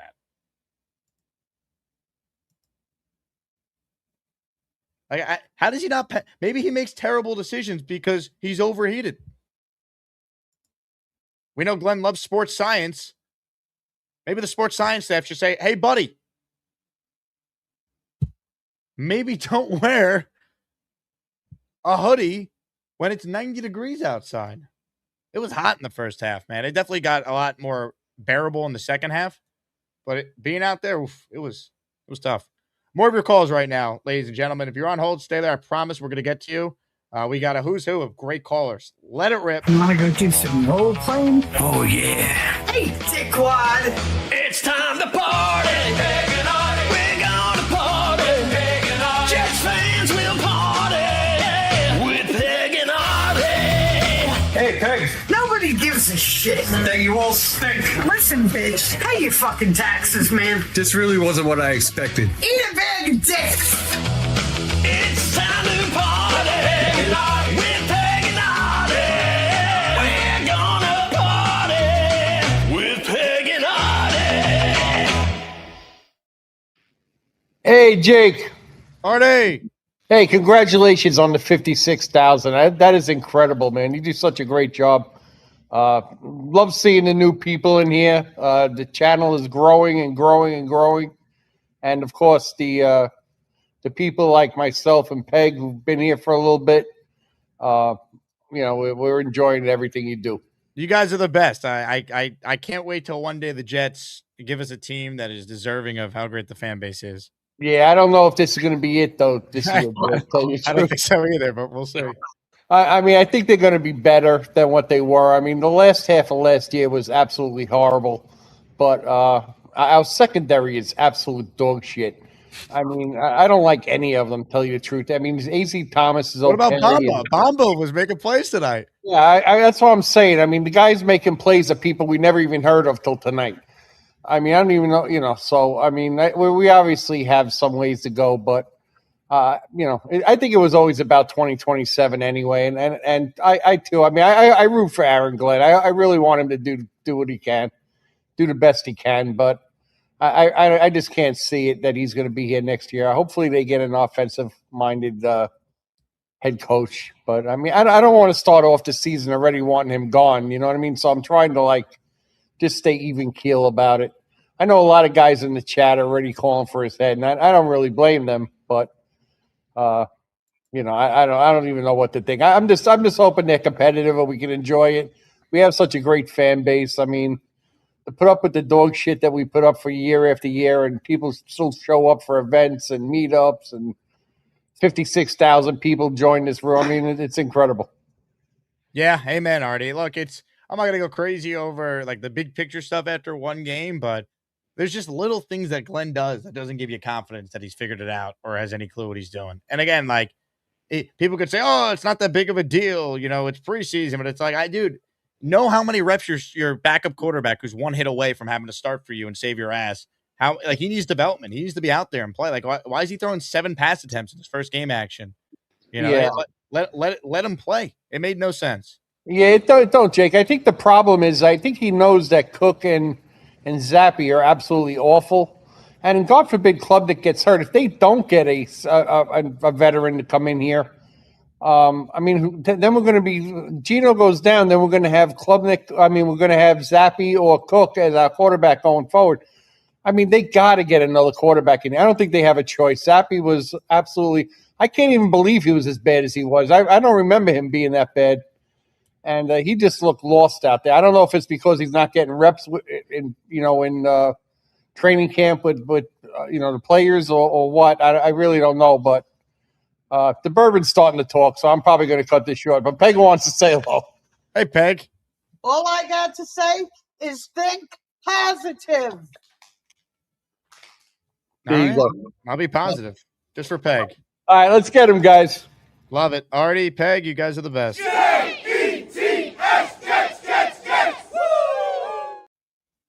Ladies and gentlemen, if you ever want to know what Beast is like off air, Lou B was kind enough to drive me home tonight. And this is what a conversation with Beast and Lou B is like. And they're going, what the hell's Zappy's place? And let me ask this, Zappy is the next Zach Wilson on crack. I've seen some dummies in my life, but this one takes the cake. Okay. I've seen some cake in my life, but this one takes it all. Wait, Beast, I have a question. What was your favorite play of the game? So far, I have to admit, I got to give Cade Klubnik some good points. He did throw some lightning bolts. The kid has got talent. But Zappe is the next Zach Wilson on crack. He's got to go. And same with Brady Cook. He's got to go. Wait, Beast, one other thing. Mad Max was at the game. In the words of the great George Norman, fuck that. He was asking for you. I don't want nothing to do with him. And Nightbot. He's been on my nuts for 6 months. It's called, dude, get out of here and leave me alone. You've already pushed my button to the brink. Wait, Beast, he was on the phone with Nightbot. He was texting Nightbot back and forth. In the words of George Lopez, Ladies and gentlemen, Beast is the same guy off air as he is on air. Ladies and gentlemen, more of your calls. He's throwing parties for Jets fans. See him shouting at Knicks games. This guy's getting that Beast is hot water. 69 so many times he's lost count. No surrender, he's never leaving early. Jets, Lou B. Hello, Lou. This day has gone off the rails from 6:30 in the morning till now.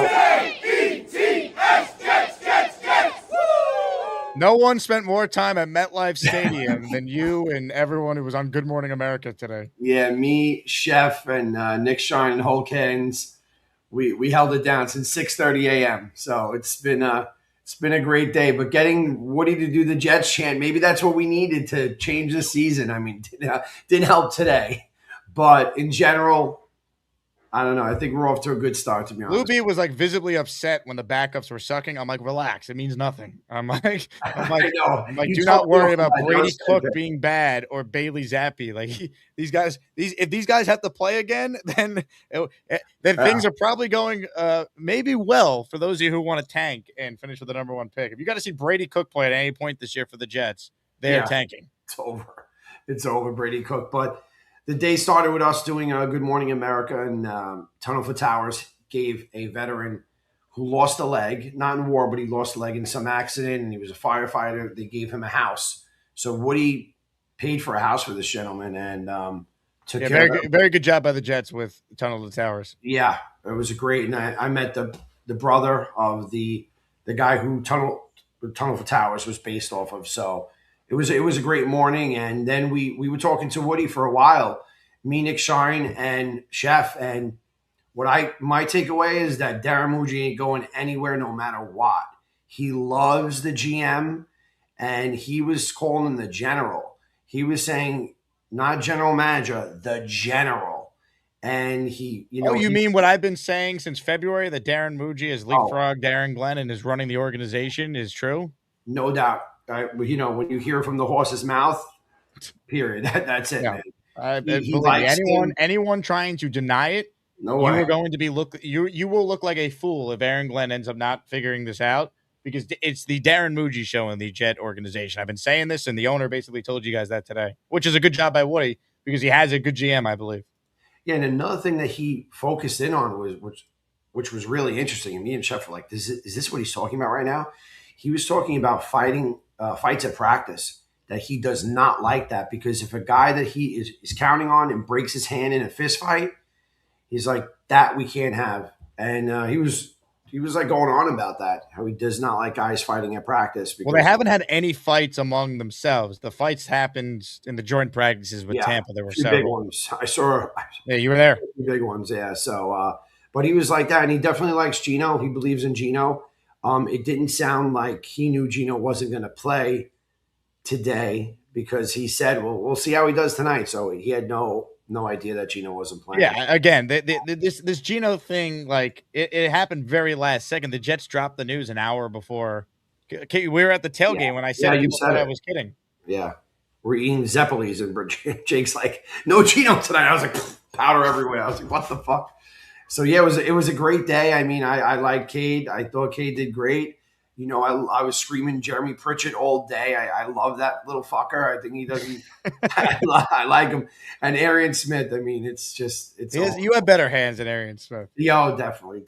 And, the everything is good. I think we're in a good place right now. I think we're in a good place. Take us inside, because I promised the audience this morning that Charles Gorman was going to be sitting in a very special place tonight. How did Charles Gorman sit next to Mikey Hawkins at this game this evening?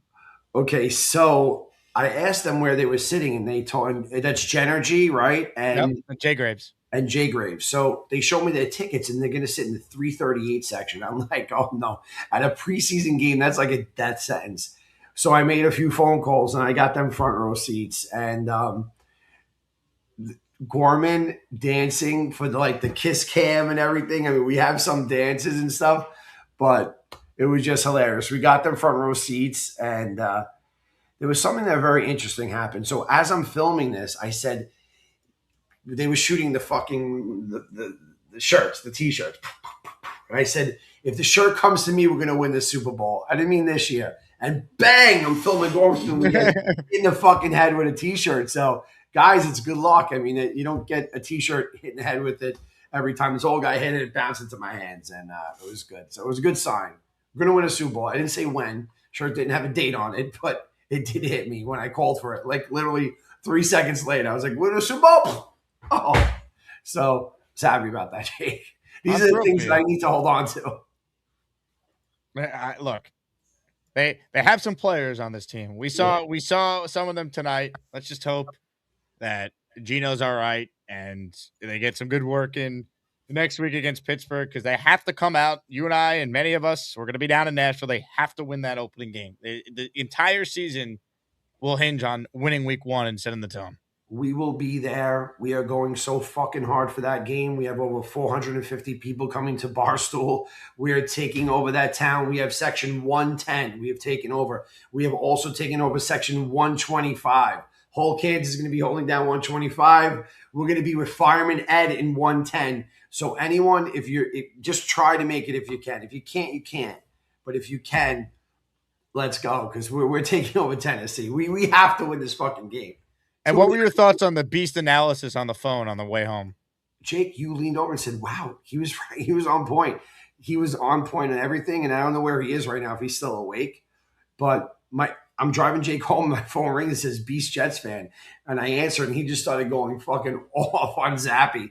Poor Zappy never got ripped so bad in his life by someone than he just did about an hour ago from Beast. He said he's Zach Wilson on crack, I believe was his description for Bailey Zappi's performance tonight. He called me back after you got out of the car, and he said that Zappy was playing with a condom on his head. I was like... Yeah, B, sometimes I don't know what the hell you're talking about.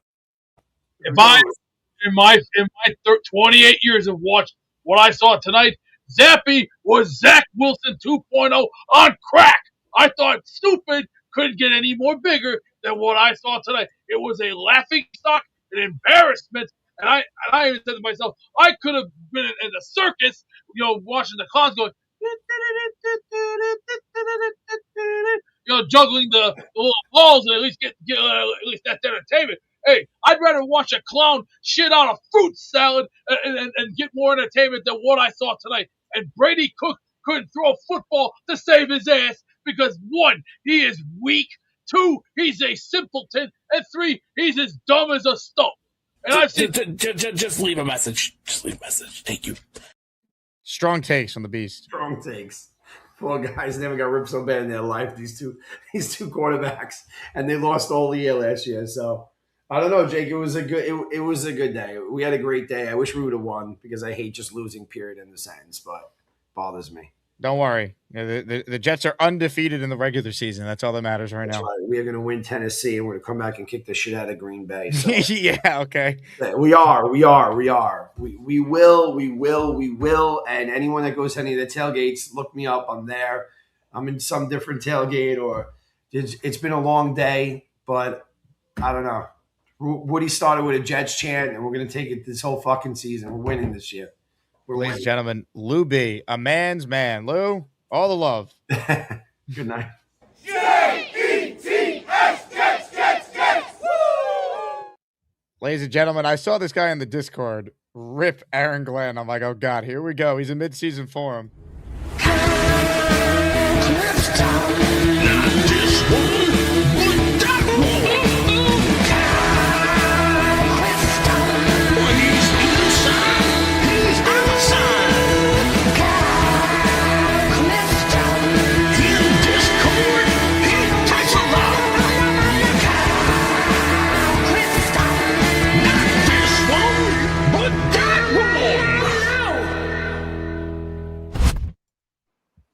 I'm not going to go in on him right now. I'm going to read your comment here. I don't want to jump this coach, but I kind of want to jump this coach. I hate him. Yeah, I mean, he's frustrating to me. But what frustrated you the most? Because I got to rewatch this game here, and like you just miss stuff when you don't see it. At the end of the first half, like it was like a little. Yeah, he almost kept 2 timeouts in his pocket before they ran a couple plays at the end there. Yeah, I mean, I mean, as much as this is, time for Cade Klubnik and Bailey Zappi and guys to get their work in, like it's time for Aaron Glenn to get his work in too. And I didn't think he acquitted himself well, but I don't want to dwell on that. I thought that Klubnik played well, and I thought that, to Luppy's point, that Mason Taylor played well. I thought there were a lot of positives for Jet fans to kind of take away from this game. My only thing is, like, if this guy doesn't right the ship, it's not going to matter a damn whit. Like, you can't consistently win if you're the worst coach in the NFL. You can't.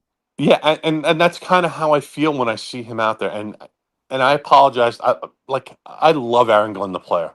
I want Aaron Glenn, the coach, to succeed. I'm just not seeing it. And I might be 2 steps behind. The dream, and like I was out there watching the game, whatever. Like, but it's frustrating to me. That's just like I was hopeful that they would move on from him in the off season. He has probably a 7 or 8 game runway, right? Like like that's like the realistic view of it. Like if he doesn't win 3 of the first 8 games, like we're going to be moving on to a new coach. Is that fair? Or like Yeah, I mean, look, he can't start 0-4, so he's gotta. I think week 1's gigantic for him. Anyone who watches the show knows by now why I think it's so big. Because I can see this spiraling if they don't win week 1. Like if they're 0-4, I don't care if they beat the Browns and get to 1-4. They're gonna lose to the Pats, be 1-5. It's over. and my friends who know me think I am the most Pollyanna, pie in the sky Jet fan that there is. Like for me to go in on Glenn like this is like it's a little out of character. I do think that there is talent on this team. I think that there were positives tonight. I think there is good talent on this team. We need to move the ball forward and start winning some games. And like tonight was not encouraging. So that's all I wanted to call and say. I appreciate your time. Kudos to Woody for supporting Tunnel of the Towers, which I've run before, and it's a great event. And kudos to Lou B for taking you through the Lincoln Tunnel on his way back home. I know that route very, very well when you come back from the city. And it seemed like you guys had a lot of fun today. God bless. I'll talk to you soon. Ladies and gentlemen, Kyle Clifton.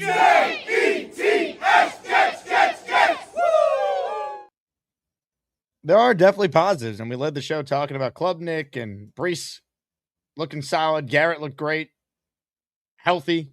Braylon Allen. Again, there's just I'm gonna have to rewatch the end of the first half.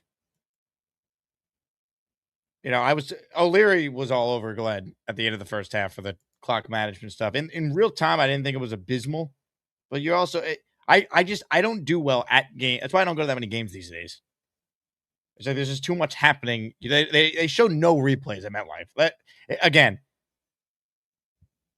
the lack of replays at MetLife and Yankee Stadium, right? If there's like any sort of like perceived negative play for the home team, they don't show the replay. It's a joke. They need more replays, not less. We're trying to figure out what the F is happening. So I will rewatch it. I have the game on in front of me, and it's playing, and I'm trying to watch some stuff as I'm doing the show here. But I got some thoughts. I do not trust Aaron Glenn to take over play calling and be able to handle the nuances of being a head coach. Clock management, timeouts, when to go for it. Yeah, if there needs to be a quarterback change, will he do it? Is he going to be too tentative to make decisions? Like, there's a lot. He was awful in year 1. There's no evidence he's any better. We'll see. Anthony's in our raffle for 4. Thank you for the super chat, Anthony. Jake, I know it's preseason, but Glenn gives me 0 hope for the upcoming year. I hope he proves me wrong, but I don't think so. Look, he's the coach, right? So he either wins or he's going to be gone. It's unfortunate, but that's what it comes down to. Just don't let go of the rope. Woody didn't let go of the rope. He will let go of the rope if they start 0-4. Jetpack 615 up next. What's up, Jetpack? Hey, what's up, Jake? How you doing, bro? What's up, dude? Love the jersey. Hey, thank you, man. Dude, today my wife reminded me of just how checked out I was at like near the end of last season. Like the last few weeks of the season was just crazy. And she just reminded me, she was like, "Man, you're talking about that you were just done with the team." And dude, I remember last season, and we've watched so much bad football. And I've always been the most optimistic Jets fan my whole life. I'm a diehard fan. And it's just funny. Like, fast forward a few months later, and here I am in all my Jets gear, completely locked in to preseason New York Jets football. You know what I mean? So It's what we do, It's baby. Or we just keep coming back for I more. know it's crazy, man. You know, it's like when I was younger, I was so like we're gonna win the Super Bowl every year. But even as an older Jets fan, I feel like I still have that same optimism because I'm still love the team. I'm gonna watch everything. You know, I watch every one of your shows during the off season, not just you, but all the other guys too here on YouTube. And you can't get out of my system. It's impossible. It's literally impossible. It's like part of me. You know what I mean? So, anyways, I just bought my tickets for the Jets Titans game last night. So we're gonna be in section. We're like on the 50-yard line. Me and my wife. We're gonna be in section 112, row like P or something like that. But we're gonna have good seats. We'll be there at Barstool. We'll be there for the tailgate. Let's Um, go, Jetpack. Can't wait. bro, it's gonna be amazing. Like That's the our Super last, Bowl. Literally, week 1 is our Super Bowl this year. bro, you have no idea. I mean, you do, obviously you do, but dude, we're gonna be. It's like you said, dude. It's like such a big deal. And the first Jets game, the only Jets game that I've taken my wife to was here in Nashville, like 2 years ago, Oh, they and the won. Jets won. Aaron All right. Rodgers, Braylon Allen had like 2 touchdowns. It was amazing. And dude, I don't know if you remember, but I was there in London for that game. You and I were at the casino, and you were the one that got me to go up to Wayne Corbett and say what's up and get a picture and all that stuff. And I told you he would take the picture with you, right? Exactly. Yeah. Yeah. So, dude, I've been all over the country. I've been across the damn planet to watch this team play, you know, and watching them win in Nashville 2 years ago was amazing. The last time I saw them win in person was in Arizona in like 2004 or 2005. Wow. And I've seen them play in New York, Chicago, Minnesota, Arizona. I mean, all over the country. And the first game that I took her to, we won, and it was amazing. First time I see him win in person in like 20 years. So she'll be there again for this game, bro. We got to win. Preseason was fun. I'm not going to get too nitpicky about it. I love watching Jets football. That was the best part of my day today, man. I've been waiting months and months and months. It was just fun to see Garrett Wilson out there making plays, and Braylon Allen just scoring touchdowns. It's great, bro. So can't wait for week 1, bro. It's gonna be amazing. I can't tell you how happy I am that you picked Nashville to be the game this year. Where it's a beautiful city. It is so much fun. And dude, we're just gonna have a great time. Let's go, And baby. right there, y'all. If you are not gonna be in Nashville for this game, I don't know what you're doing, man. Jake Asman, and I'm gonna end up recognizing probably so many people. It's gonna be awesome. I'll be there at Barstool, the tailgate, the game. Let's go, baby. I love it. Great call, Jetpack. See you in a few weeks, man. We gotta win Jake, that you're game. the man, bro. Always. Go Jets, Jetpack, baby. check it in, yeah. It's funny. I forgot about the interaction in London. I remember he came up to me. He's like, I don't know. Should I go up to Wayne Corbett? I'm like, I'm telling you, I've been around a lot of athletes in my broadcasting career. Wayne, and this is before I ended up, working with Wayne to the extent I obviously did on Gangrene Beach Club in July. He's one of the nicest human beings ever. So he was great. And I'm glad that the Jetpack was able to get a photo with him. The dream is no longer on the line, but we will have to ask him about some sort of Indian story encounters and about some sort of snake charmer he met at the bar. That's from Addison and Cisco. So next time Dream calls in, we can discuss potentially. AZ Jetman says, Jake Goat at midnight. Appreciate it.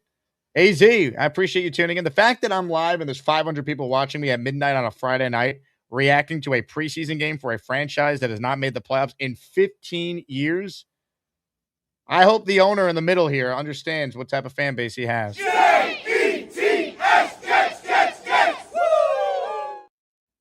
Well, you guys are the best. We'll keep it rolling with your calls, and then we'll wrap up. I am on the radio in less than 9 hours, ESPN New York. So we'll talk Jets tomorrow on the radio. Nick Faria, who was at the game tonight covering it for Sports Illustrated, is among my guests on the radio tomorrow. Nick's coming on with me at 9:45, so we'll get his takes on the game. Tristan's up next tonight. Tristan, I'm sorry that Ruben Bain didn't play tonight. No. Hey, I'm in a busy area now, so I'll have to. I'm gonna hit you back, but I just can't wait till Monday. Bailey did not have a good game, and if you think so, you don't know ball. He overran the quarterback. He got pushed back 4 yards on the one run play that was to his side. He had In 8 my eyes, snaps, he 1 just very. tackle, 1 quarterback pressure. He did not have a quarterback pressure. He overran the quarterback every single time. And if you're counting the Statistically, he quarterback had a pressure where quarterback McDonald, pressure. I don't know who gave that quarterback pressure to him, but it was bad. And I can't wait. Why is Frankie V not replying to any of my tweets? I did my bet Do that I you want to respect do. Connor Rogers' opinion? Talking about from the other day when he was on with Frankie. No, I'm saying Connor Rogers, who's on the Jets pre and post game show on SNY and is on NBC and does a podcast called Badlands. He tweeted this about David Bailey tonight. All right, and I'll put it up on the screen for you. He tweeted, Bailey drew a lot of attention from the right side of the offensive line, and Will McDonald did a good job across from him with effort Stop plus being gay. power and 1v1 for a third down sack. Your thoughts? No, he ran past the quarterback on every play. He overran every pass rush that he did. So, He so just went Bailey was around and he bad was tossed tonight. around Do by you think backups. is he a bust? I think he was terrible. Should we be concerned? No, what I'm saying is if he's getting those type of credits from beat writers in a game where we could all see what Bailey was doing wrong, But people then who who watched knows the what type game of lies tonight, we're seeing in practice. all said that Bailey looked good. I don't think he looked good, and I played offensive and defensive line. I would have dreamed to have Bailey on If my David side. Bailey was on Did fire, he? would you pee on him? Yeah. Okay. I don't want to see anybody die. I just wanted to. I'm just saying, can we all watch ball? I mean, he played you 2 can see that drives. he I just just don't think overran the quarterback. I don't think he He overran the quarterback. Jake, are you joking me? I don't think I gotta rewatch. He just got thrown past the quarterback watch the second drive. You act like he was Clemens out there. He had a quarterback pressure. He played 8 total snaps. They got off the field twice. Yeah. McDonald getting 1-on-1 was because they were chipping Bailey at the line each play. He got double teamed one time. Other than that, he was washed. He was not. I will rewatch it and maybe I'll have a different Please. answer in the morning. But So the second play, he got driven back 4 yards. They gave him credit for that tackle. I saw it. Right? The McDonald sack, he went out of lane up the middle, and then McDonald saved him because if that was a mobile quarterback, he would have been out of there because he was out of his lane. He ran in on a stunt. All 4 plays that was a pass on the second drive, he got moved past the quarterback and tossed into the backfield and was a non-factor. What did Ruben Maine do tonight? He took a break because he's a starter. So is David Bailey. But I set my bet up to Frankie V. I said $200, and 2 of the actual statistics should be in his favor if Bailey is the best. I did tackles for loss. That's Bane. And I did QB pressures, and then I did sacks. So you have to win 2 of those 3 categories in order for the bet to be valid. And then within the bet, if they're separated by injury by more than 2 games, then the bet is invalid. So that's what I want. I want to see if he takes it, but nobody's replying to my tweets. So just so I understand this, I want you on the record here on Saturday, August 15th, 12:08 a.m. You're saying David Bailey is a bust? That's your takeaway? I'm saying he didn't have a good game. And anybody who's saying that he had a good game is senile. Let me tell you, I get a lot of calls on the show. This one was certainly memorable. Thank you, Tristan.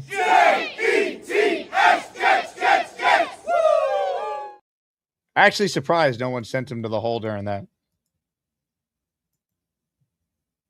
Oh, you know what? Hold on. Tristan, you there? Ladies and gentlemen,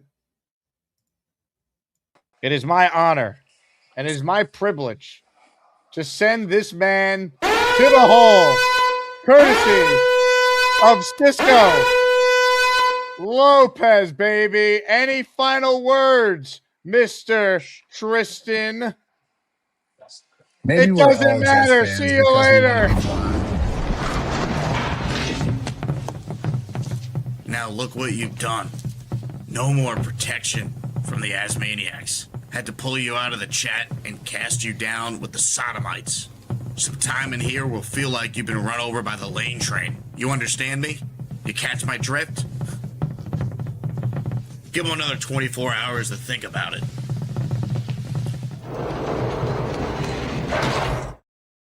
Courtesy of the Bailey Bros. we watch Tristan live in the hole. How's it going, Tristan? It's going great. It doesn't matter. Now look what you've done. No more protection from the Asmaniacs. Had to pull you out of the chat and cast you down with the sodomites. Some time in here will feel like you've been run over by the lane train. You understand me? You catch my drift? Give them another 24 hours to think about it.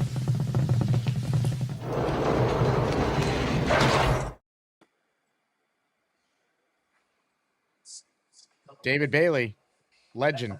Say it. Better than Bane. Better than Bane tonight. Better He was than better Bane. than Bane tonight for Yeah, sure. what were Bane's stats tonight? It doesn't matter. Now look what you've done. No more protection from the Asmaniacs. Had to pull you out of the chat and cast you down with the sodomites. Some time in here will feel like you've been run over by the lane train. You understand me? You catch my drift? Give them another 24 hours to think about it.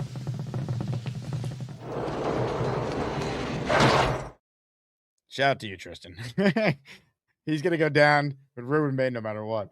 Aaron Glenn's a terrorist checks in. Jake, you're the man. Go Jets forever. Can't wait for the 615 takeover week 1. Jetpack 615. Now I understand the name Jetpack 615.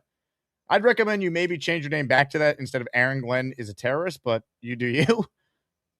I didn't even realize Nashville zip code was 615. The more you know. All right, couple calls left here. If you're on hold, stay there. I promise we're going to get to you. Eddie McGuire is up next. Hello, Eddie. What's up, Jake? How you doing? Hey, Eddie. How are you? How many people got ran over by the lane train down there? Man, the lane train is a loose cannon. It's like thousands. Oh, yeah. Yeah, man. Been listening for a while. Good stuff. It's your first time calling? First time Oh, no calling. way, man. Welcome aboard. I got you down in the raffle for 2 entries this week then, Eddie. Thank you. Awesome, dude. Yeah, can you hear me? I hear you loud and clear. Yes, sir. Good enough. I'm in my backyard. I actually almost ran into you at the Nick Parade, but we'll talk about that another day. Okay. I got caught on the other side of Broadway. But my biggest concern tonight, I was really... Did you watch Pittsburgh last night? I watched a lot of that game, but I wasn't like locked in on every play. I wanted to see Drew Aller, so I thought he looked pretty good. How good did he look? Yeah, he looked good. Really good. Yeah, they just look clean, bro. Like we've been saying for a long time, for years now, listening to you, same mindset. Like McCarthy, I was thinking today we could have had, I'm not trying to reminisce here, but when Saleh came in, we could have had McCarthy. Then we could have had McCarthy a second time. If we had McCarthy the first time, we would have had Donald, and none of this. God only knows what would happen. But just watching McCarthy's Steelers last night, first game, and they just look like a machine, clean. All their quarterback, you noticed that too, right? Clean, all their bro. quarterbacks came in and looked good. And honestly, I'll give credit to another guy. Watching the Cardinals, their quarterbacks look competent because LaFleur's a good play caller. Like they all could really function clean. and run an offense against vanilla defenses, and that's a sign of a well-coached team, at least offensively. I was going to say Arizona too, man, 2 weeks in a row. And, we look clean tonight with Club. And I was pretty happy about it.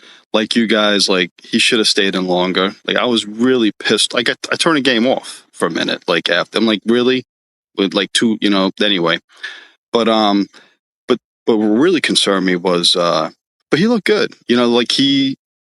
He's got it at the line of scrimmage. He's in control. And that's one of the main things. He's not scattered, It would have been nice to see him in longer. But what really concerned me was Glenn's press conference. Because they asked Glenn, what was the thinking behind that?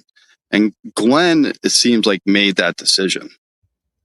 You know what I'm saying? And that's dude, he knows nothing about offense.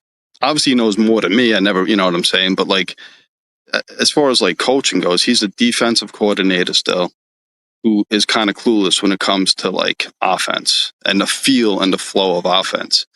And is it did he call up, Frank up in a booth and say, hey, what do you think, Frank? It sounds like Glenn kind of dictated it. Did they show, so Eddie, did they show Reich in the booth tonight during the game? They did. They did. I was trying to find him on the sideline. He must be in the booth because I didn't see him. I saw Musgraves, the QB coach. That's good to know they showed Reich up there. Was Gino sitting next to him?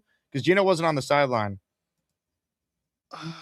I didn't see Gino on a sideline. I'm guessing they sent him home then to just not be on his feet. I didn't see him on a sideline. Now that you say it, he wasn't. I didn't see Gino, and I'm guessing if he wasn't in the booth, they just said stay home and rest your feet. Maybe they contacted Rex Ryan's old Foot Connect, give him a nice foot massage or something. I think someone made a good point on your show earlier, though, that because Baker wasn't playing, so maybe they just pulled him out. It was just like a gentleman's handshake between both. I don't know, who knows, but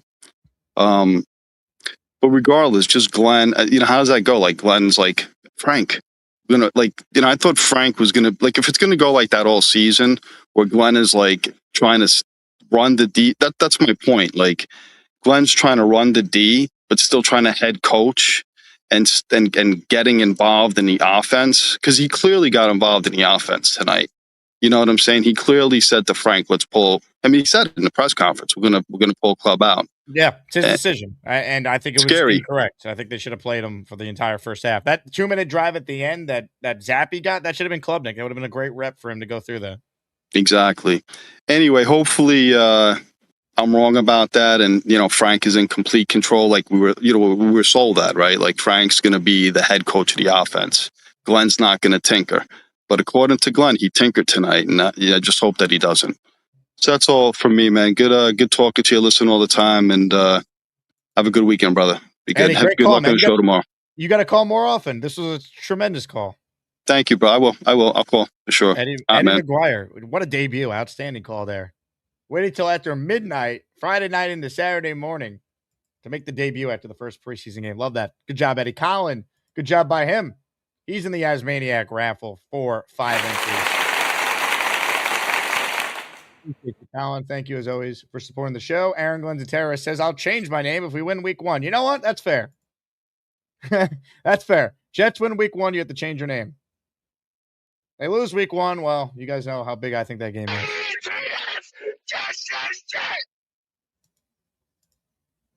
Again, the answer Glenn gave. Let me see if I could have. Let me see. I have the transcript from the Jets. Samini asked the question because Samini is always on it. Where is it, Rich? Oh, you know what? I'm like, why can't I see that? It's because they don't have the transcript up from tonight's game. They only have the other day. Let me find it. I'll pull because I want to go through. I want to make sure that we get his exact quote because I thought it was a ridiculous answer. He essentially said he wanted to give the quarterbacks even reps, which makes no sense. But then he also said prior to that, he wasn't aware how many total reps that Klubnik had. So why don't you ask Frank Reich then? Or Bill Musgrave, whose job it is to know that? Again, we could say, oh, it's not a big deal. It's preseason. But these are the type of decisions that matter when your head coach is now also the DC. So does he have too much on his plate potentially? Let me find it.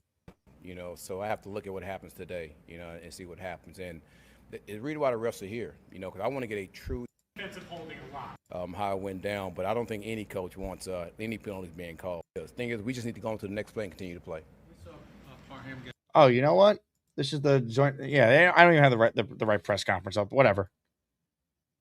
We'll have it for the next show. I can't. It's preseason for me too. Paul, you're up next. What's up, Paul? What's going on, bro? Been a while. What's up, dude? You hanging in? Just been crazy in life lately, but I'm still here, so that's good. The Jets haven't killed you. It's good to see. Yeah, more like the wife and kids, but yeah. Look, I think my positive out of tonight is I definitely think that Braylon Allen is looking mighty fine. I know it was one run, but he looks crisp, and so does Brees, and so does Garrett. They look like they're really in good shape. So that made me feel good.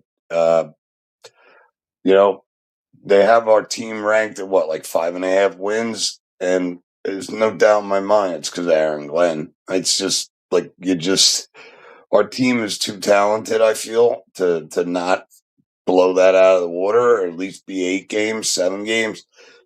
And I'm telling you, it's Aaron Glenn, and you can't feel comfortable yet. You just watch it, and it's always a semantic. And I don't want them to fire him midseason. I mean, if we're gonna suck, just let him ride it out and let our record suck at this point. But we got to wait and see. But I'm like you. I just can't get comfortable with him.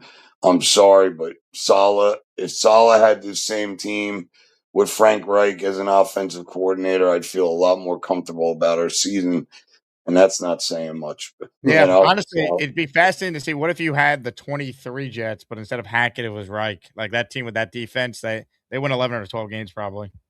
yeah, not for nothing, but we didn't even really have a really good offense that year either. Like we No. didn't really have a good offensive line that year, and like really no quarterback. Like I think this team offensively is probably one of the best we've put on paper in a while, and there's no reason we shouldn't do well this year, but we won't, and that's my frustration. But I do like that we are building in the right direction. So worst case, we gotta suck it up for another year if Glenn sucks, right? I mean, that's just the reality of it.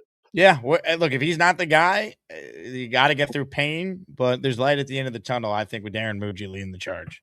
Me too. That's what I always said for shows and shows. I have. He is, I think he's the real deal. And as long as we keep with him, I think we're going to be fine. We'll just have to wait another year. That's all. But great catching up, man. Sorry, my How's life's that been pillow? hectic. Lumpy says it looks comfortable. It is, man. It is. I just had AFib in my freaking heart, so I guess got out of the hospital a couple days ago. Yeah. Oh, I'm worried about you, man. The Jets might kill you. I know. I told you it's my It's my twins going to college. That's what. Yeah, the stress. They're it's a lot, man. It's a lot to take on, two in one shot, bro, and work and everything. We're trying to move actually too, so I just think I got too much on the plate. So I got to watch with the Jet games. I may have to take a pill before them so I don't go cardiac arrest. Hang in there, Paul. We need you. Yeah, bro. Always good catching up, man. I try to get on, but I've been that busy, man. Keep it up. Love you, man. Talk soon. Ladies and gentlemen, our guy, Paul Faz. J-E-T-S, Jets, woo! Oh, yeah. Lumpy says, shit, now I feel like an a-hole. Don't feel bad, Lumpy. Oh, big pass breakup by Bamba, baby. I'm watching the game again right now. Bamba Island, man. That's good coverage, though. I don't care. By the way, you know what I'm noticing on my rewatch right now? See, this is the shit you don't get. That's why I don't go to games that often anymore. Plus, I also work till noon. Mike Tannenbaum and I are 8 to noon, and the Jets only have 1 o'clock games. And the best part of going to Jet games is tailgating with Asmaniacs. So I can't tailgate if I get off the air at 12. I'd be hustling to get the MetLife for kickoff at 1. So since there's no primetime games, I really can't go to too many. I got to take off from work to go, which is tough. But anyway, I'm rewatching this. Notice the only starter on defense that was out there with the backups in the second quarter is Andre Cisco. So you know what that means? It is Cisco versus Dane Belton for the safety spot next to Minka. He is the only guy that is playing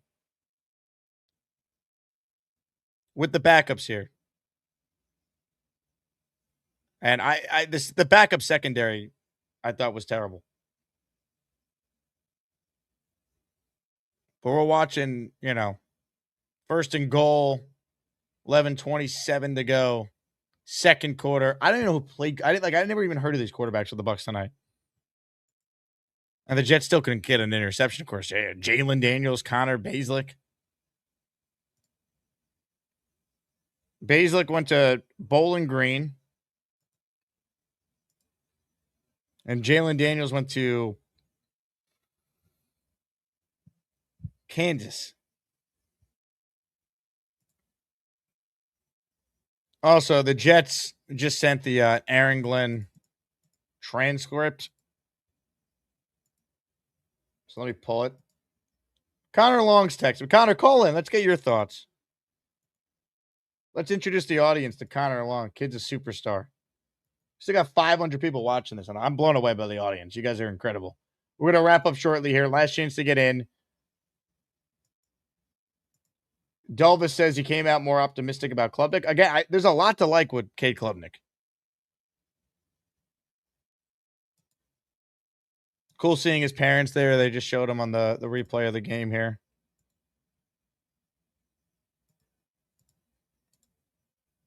I got the Glenn transcript here. On if he considered playing Klubnik longer.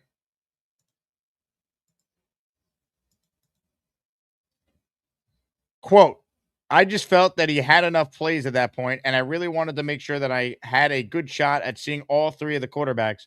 When I said Gino was going to be down, I knew at that point I was going to try as much as I can to see all those guys.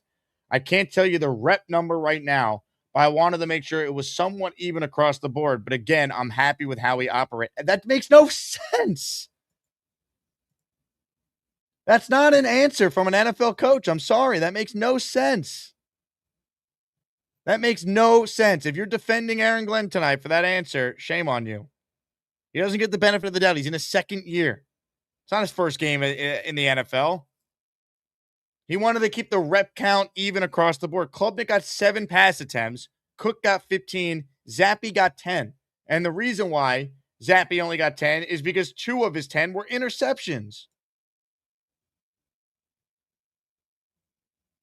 Connor Long is turning me down, folks. That's how you know he's made it too big. Jake, next live show I'm calling in too late, but would rather squeeze some JetX stuff out than wake up early. I respect it, Connor. They grow up before our eyes, folks. This is not a good answer by an NFL. And for those who don't believe me, all right, let's pull up the Aaron Glenn transcript for all to see. This is not an NFL head coach answer that I want from a guy in his second year. He doesn't get the benefit of the doubt. All right, let's zoom in here. Question on if he considered keeping Klubnik in longer. I just felt he had enough plays at that point, and I really wanted to make sure that I had a good shot at seeing all 3 of the quarterbacks. When I said Gino was going to be down, I knew at that point I was going to try as much as I can to see all those. You don't need to see Brady Cook. You saw enough of Brady Cook to last a lifetime last season. If you want to see Zappe, I understand wanting to see Zappe because you're saying to everyone that there's a competition between Zappe and Klubnik. And if you look at Zappe's career, he has actually had moments where he's been a respectable quarterback in the league. Not tonight. He looked awful tonight. I was surprised how bad he looked. But Zappe's started 9 games in the league before, right? So he's played NFL football. And the second interception wasn't on him. Like, I understand wanting to see Zappe. Play him in the third quarter. It should be the club show for all the first half. This is not an NFL answer. I can't tell you the rep number right now. That's your job. Head coach should know the rep number of the 4th round quarterback who's in line to be your backup. And if Geno Smith goes down, he's your starter. Klubnik could save Glenn's job potentially. Let me see if there was anything else he said, because we played at the press conference.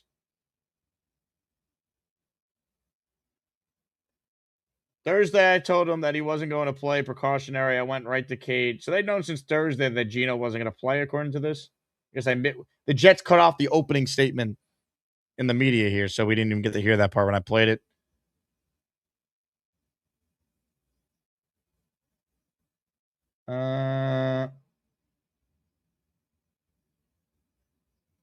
Yeah, that again, Samini was the one who asked the question. It was the best question, and it made Glenn, again, make us feel like there's a lot to be desired there. There just is.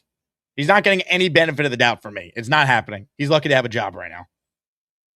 He went 3-14 and was inept, and no one can name one thing he actually does well as head coach. So I am giving this coach 0 benefit to the doubt. He's in his second year. That's a laughable answer.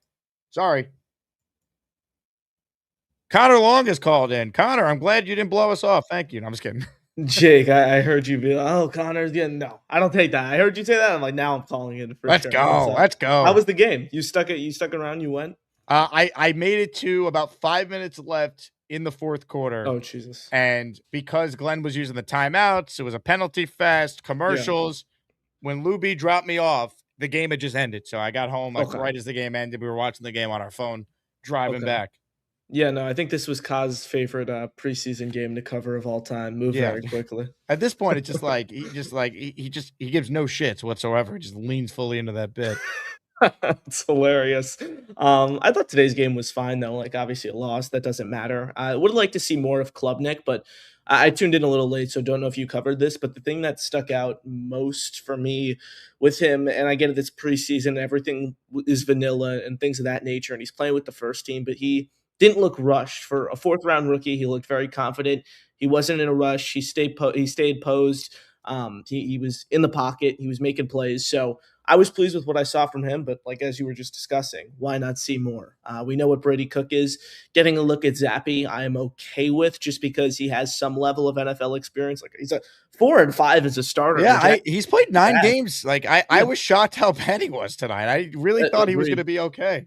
Yeah, no, absolutely. And like three of those wins coming on the road. So like I had some level of optimism with Zappy. See, this is why Connor's a star. He knew it was 4 and 5, and he threw out there, and 3 of the 4 were road wins. Nice job. Thank you, man. But we saw real quickly that just, man, it was not his day in terms of the interception right away with the pick six, taking 2 sacks, the second INT that was on Arian Smith for a drop. It's just, I don't know. You bring up a good point with Glenn. Today's game, there were positives. There were also some negatives. I thought the linebacker 3 battle is going to be interesting. I think that's going to be an interesting situation to monitor these next few weeks. We saw McCrary Ball and Michael Walker make some plays around the ball, and no pun intended there with McCrary Ball. But Maui Noah also had some nice plays there, so I'm interested to see who runs away with that role. I think it's pretty much an open competition. McCrary Ball, in my eyes, though, is just like a special teamer. I don't think he's anything more than that.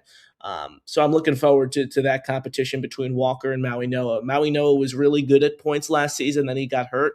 Walker was really good down the stretch, closed the season like the last 4 or 5 games on a really, really solid note. So I'm looking forward to watching that unfold. And like, look, man, Maury Bamba, I know the CB room is crowded, but he gives me a few more of those outings to close out the preseason and like put him on the team.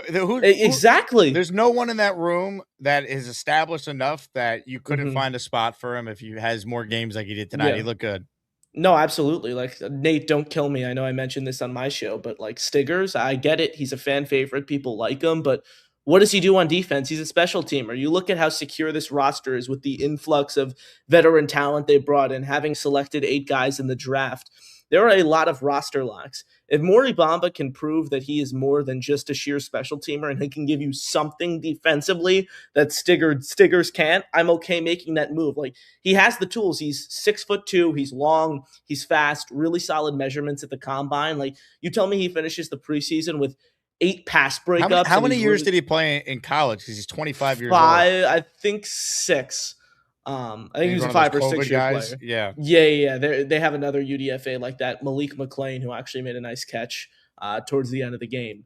But no, he's on the older side. He's not young. Like he doesn't have a ton of upside. Like he's 20 or 21 years old. But I'm looking forward to watching the CB room play out because like I think even when you look at the top of the depth chart, sucks that Pons is out because he would have been fun to watch today and how he matched up against those faster guys that Tampa Bay had to offer.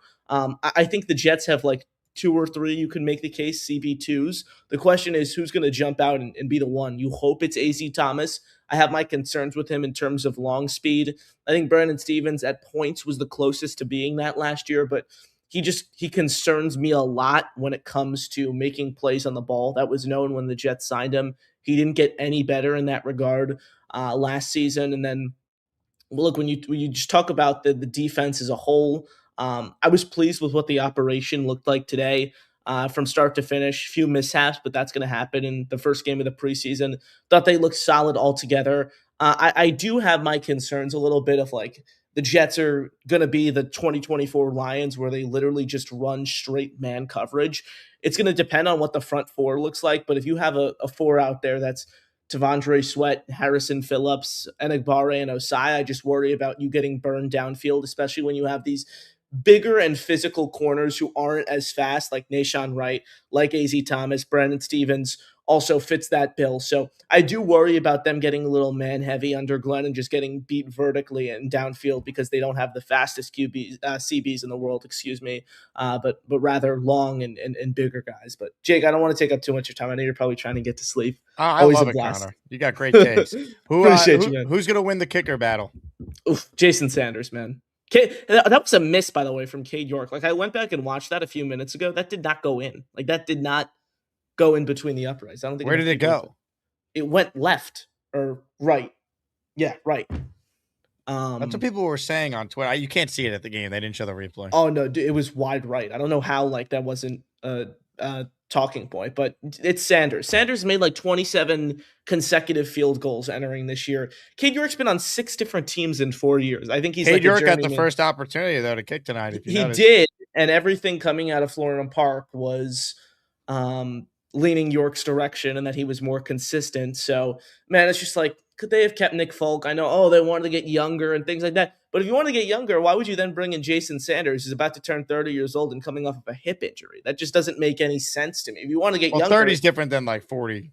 Sure, but at the same time, Folk has gotten better as he's gotten older. And if you wanted to get younger, okay, I understand that. But then draft Trey Smack in the 7th rounder, take a legitimate flyer on a UDFA they like. I know they took a chance on that kid Farron, but he didn't make from BYU, Will Farron, but he didn't make it past rookie minicamp. So it's kicker. Just my concern is this team actually being competitive and getting off to a solid start, but then kicker losing them games or putting them out of it down the stretch. And that's just the worst thing that could happen. But I appreciate you, Colin. Thank you. Now, Connor, before you run, tell everyone who are new around here how old you are. I appreciate that. 15. Just turned 15 earlier. Well, not this month. Last month. What grade in school are you going into? 10th grade, baby. Second year of high school. So pretty incredible, folks. Haven't been alive to see a Jets playoff game. So hopefully that comes soon. One day, man. One day. I love it. Keep killing it, man. I look forward to reading all your stuff on JetX. Dude, you keep killing it. Jeez, I look up you're at 45,000 subs a week ago, and I refresh on YouTube today and freaking 56. So, Jake, I'm so happy to. Yeah, it's crazy. You said it. 500 people watching you live for a preseason game Friday night. Team hasn't made the playoffs in 15 years. It's insane. You keep killing it yourself. You keep elevating, dude. You're the best. Thank you for everything, and I'm sure we'll cross paths soon. Let's go, ladies and gentlemen. Connor Long. The best part about Connor calling into the show is if you go back through the years of Connor's calls, we could hear his voice in real time change from, "Hi, guys, I'm Connor Long," to Connor Long, grown man, smart football analyst, writer, broadcaster, stud. Love it. Connor, you're the man, dude. Thanks for making time for us little people on the program. Hey, this guy is not little. He's also tonight's closer. Ladies and gentlemen, the big fella. He's home, his bed is on the bed.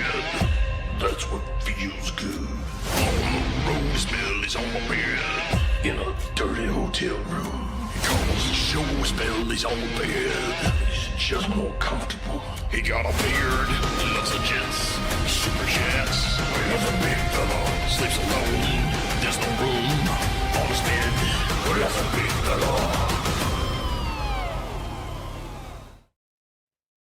Well, I'm honored to be the closer tonight on the first preseason game of this season, brother. Oh, baby. The first of 20 post games, and you're the first closer of 20 closers. Oh, hell yeah.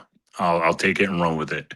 Now, tonight, I saw an offense that has a lot of weapons on it, man. We have a lot of weapons.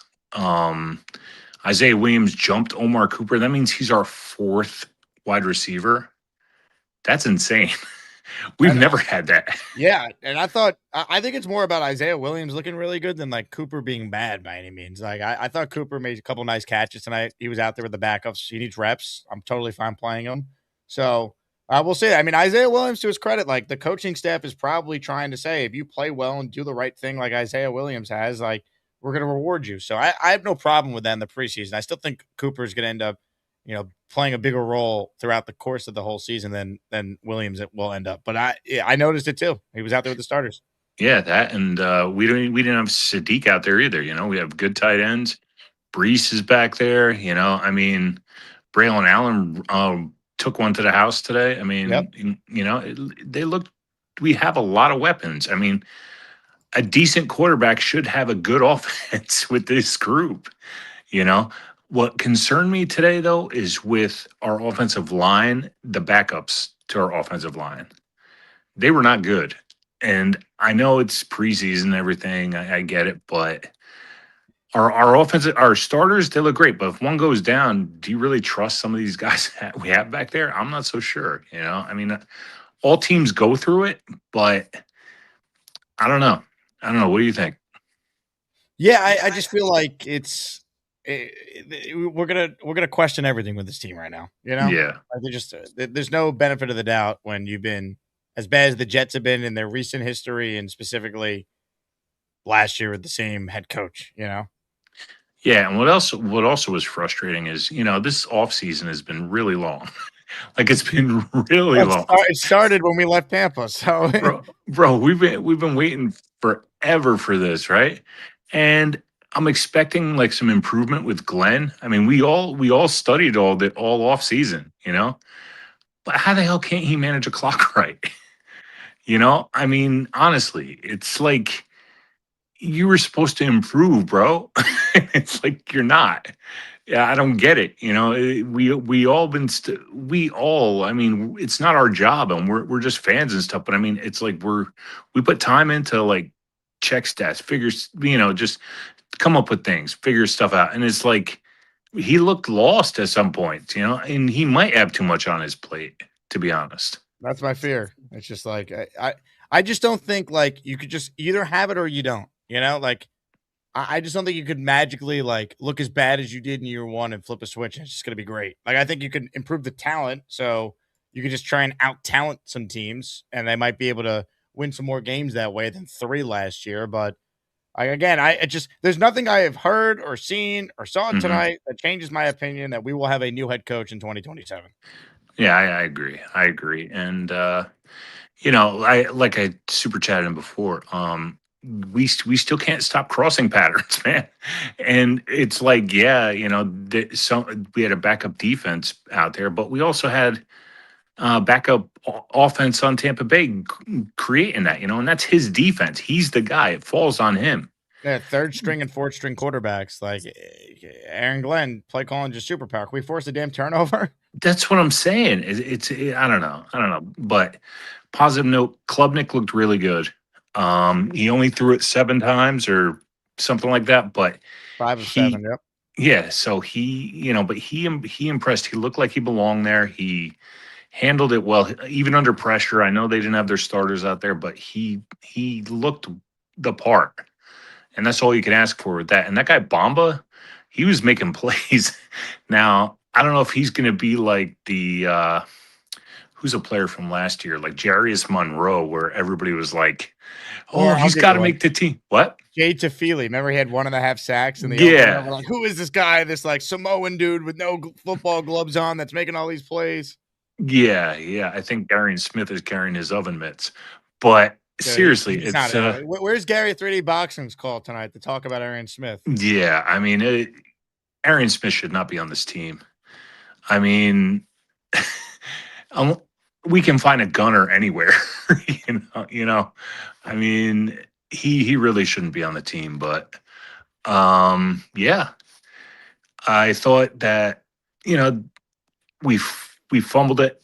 After Klubnik was out, Bailey Zappi shit the bed. He was so bad.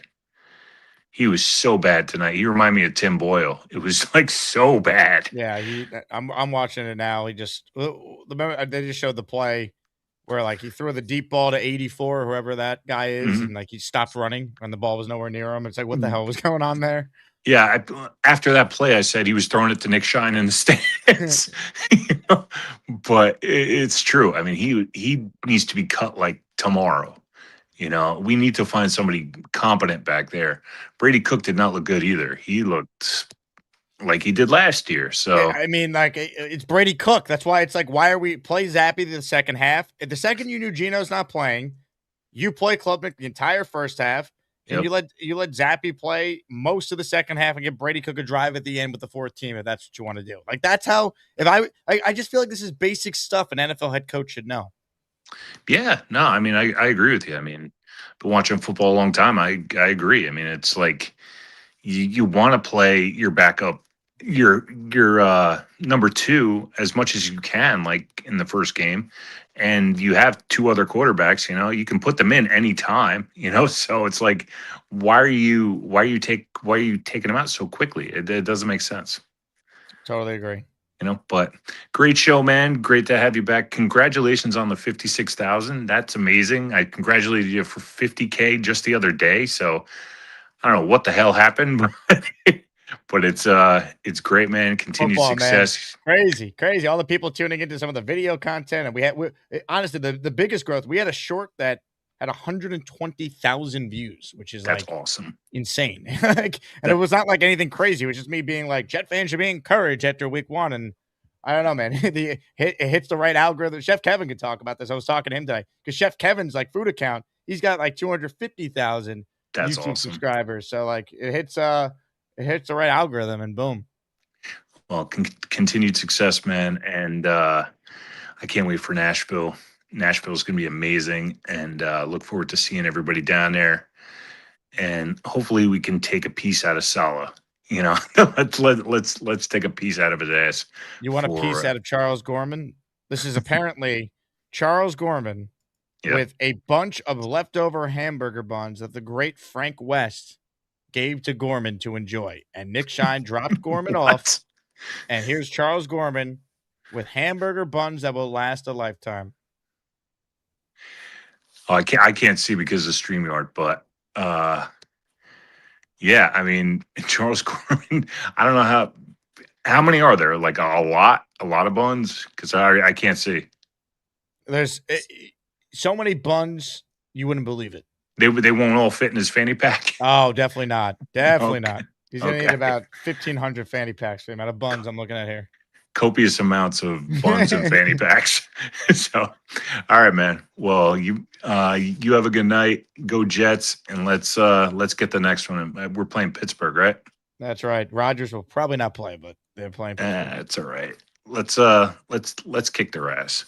Amen. Let's go. Right.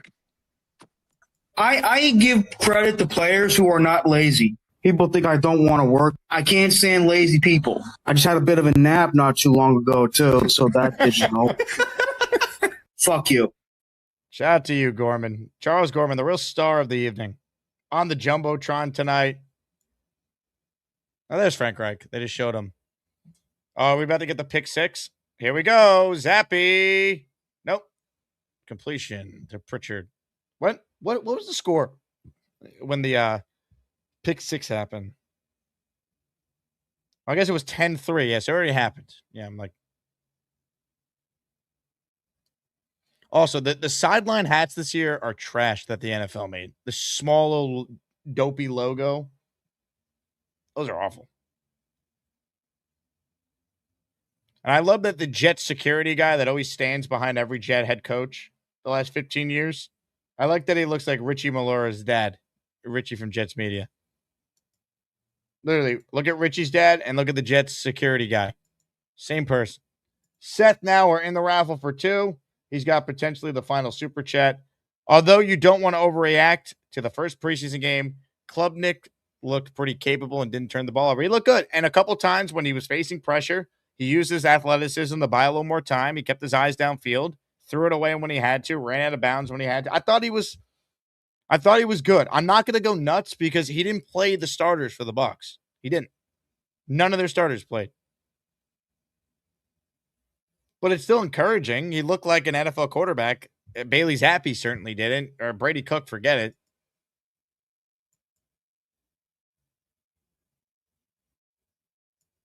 Justin says, how many shorts can we cut out of this, Jake? I don't know. You find me another show that's live at 12:49 in the morning after a preseason game. Probably several. We talked about a lot. And if that bothers you, Justin, then you know what? It's a free country, free show. Do whatever makes you happy, my man. You know what Breece Hall wants? He wants grass. He tweeted, "Turf monster, need grass ASAP." Laughing emoji. Well, Brees, I don't know. Maybe ask Woody Johnson or Jack, his son, who you're frequently out with. It's a joke they don't have grass at MetLife, but we know the story.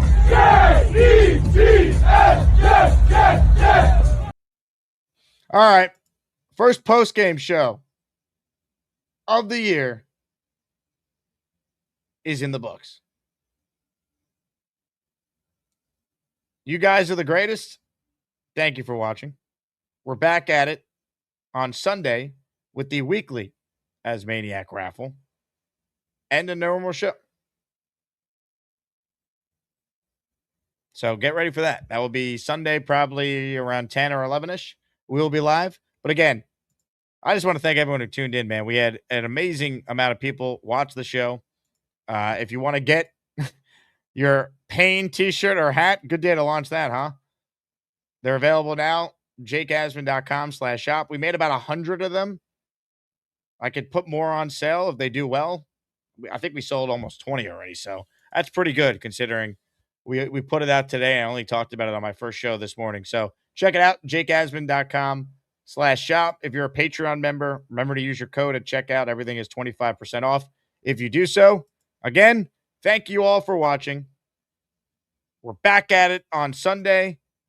I'm on the radio tomorrow morning, or I guess technically later today, 9 a.m. I'm going to talk more Jets. So tune in on the ESPN New York app, or 8:80 a.m. if you live in the area. Again, you guys are the best. Thanks for watching. Stayed up late on a Friday night. It's almost 1 in the morning. Best fan base in sports. We knew that already. Final super chat I see here from Colin says, JETS, Jets, Jets, Jets. And you know what? Let's end it with a Jet chant. Go Jets. Talk to you guys soon. And again, like the video, subscribe to the channel, and JETS, Jets, Jets, Jets. Right, Woody? Hit it. JETS, Jets, Jets, Jets. Woo! Hey, Asmaniacs, make sure to hit the like button and keep on supporting the Jake Asman Show. That's right, Beast. If you don't subscribe to Jake Asman Show, the Jets will never win another game. Go Jets!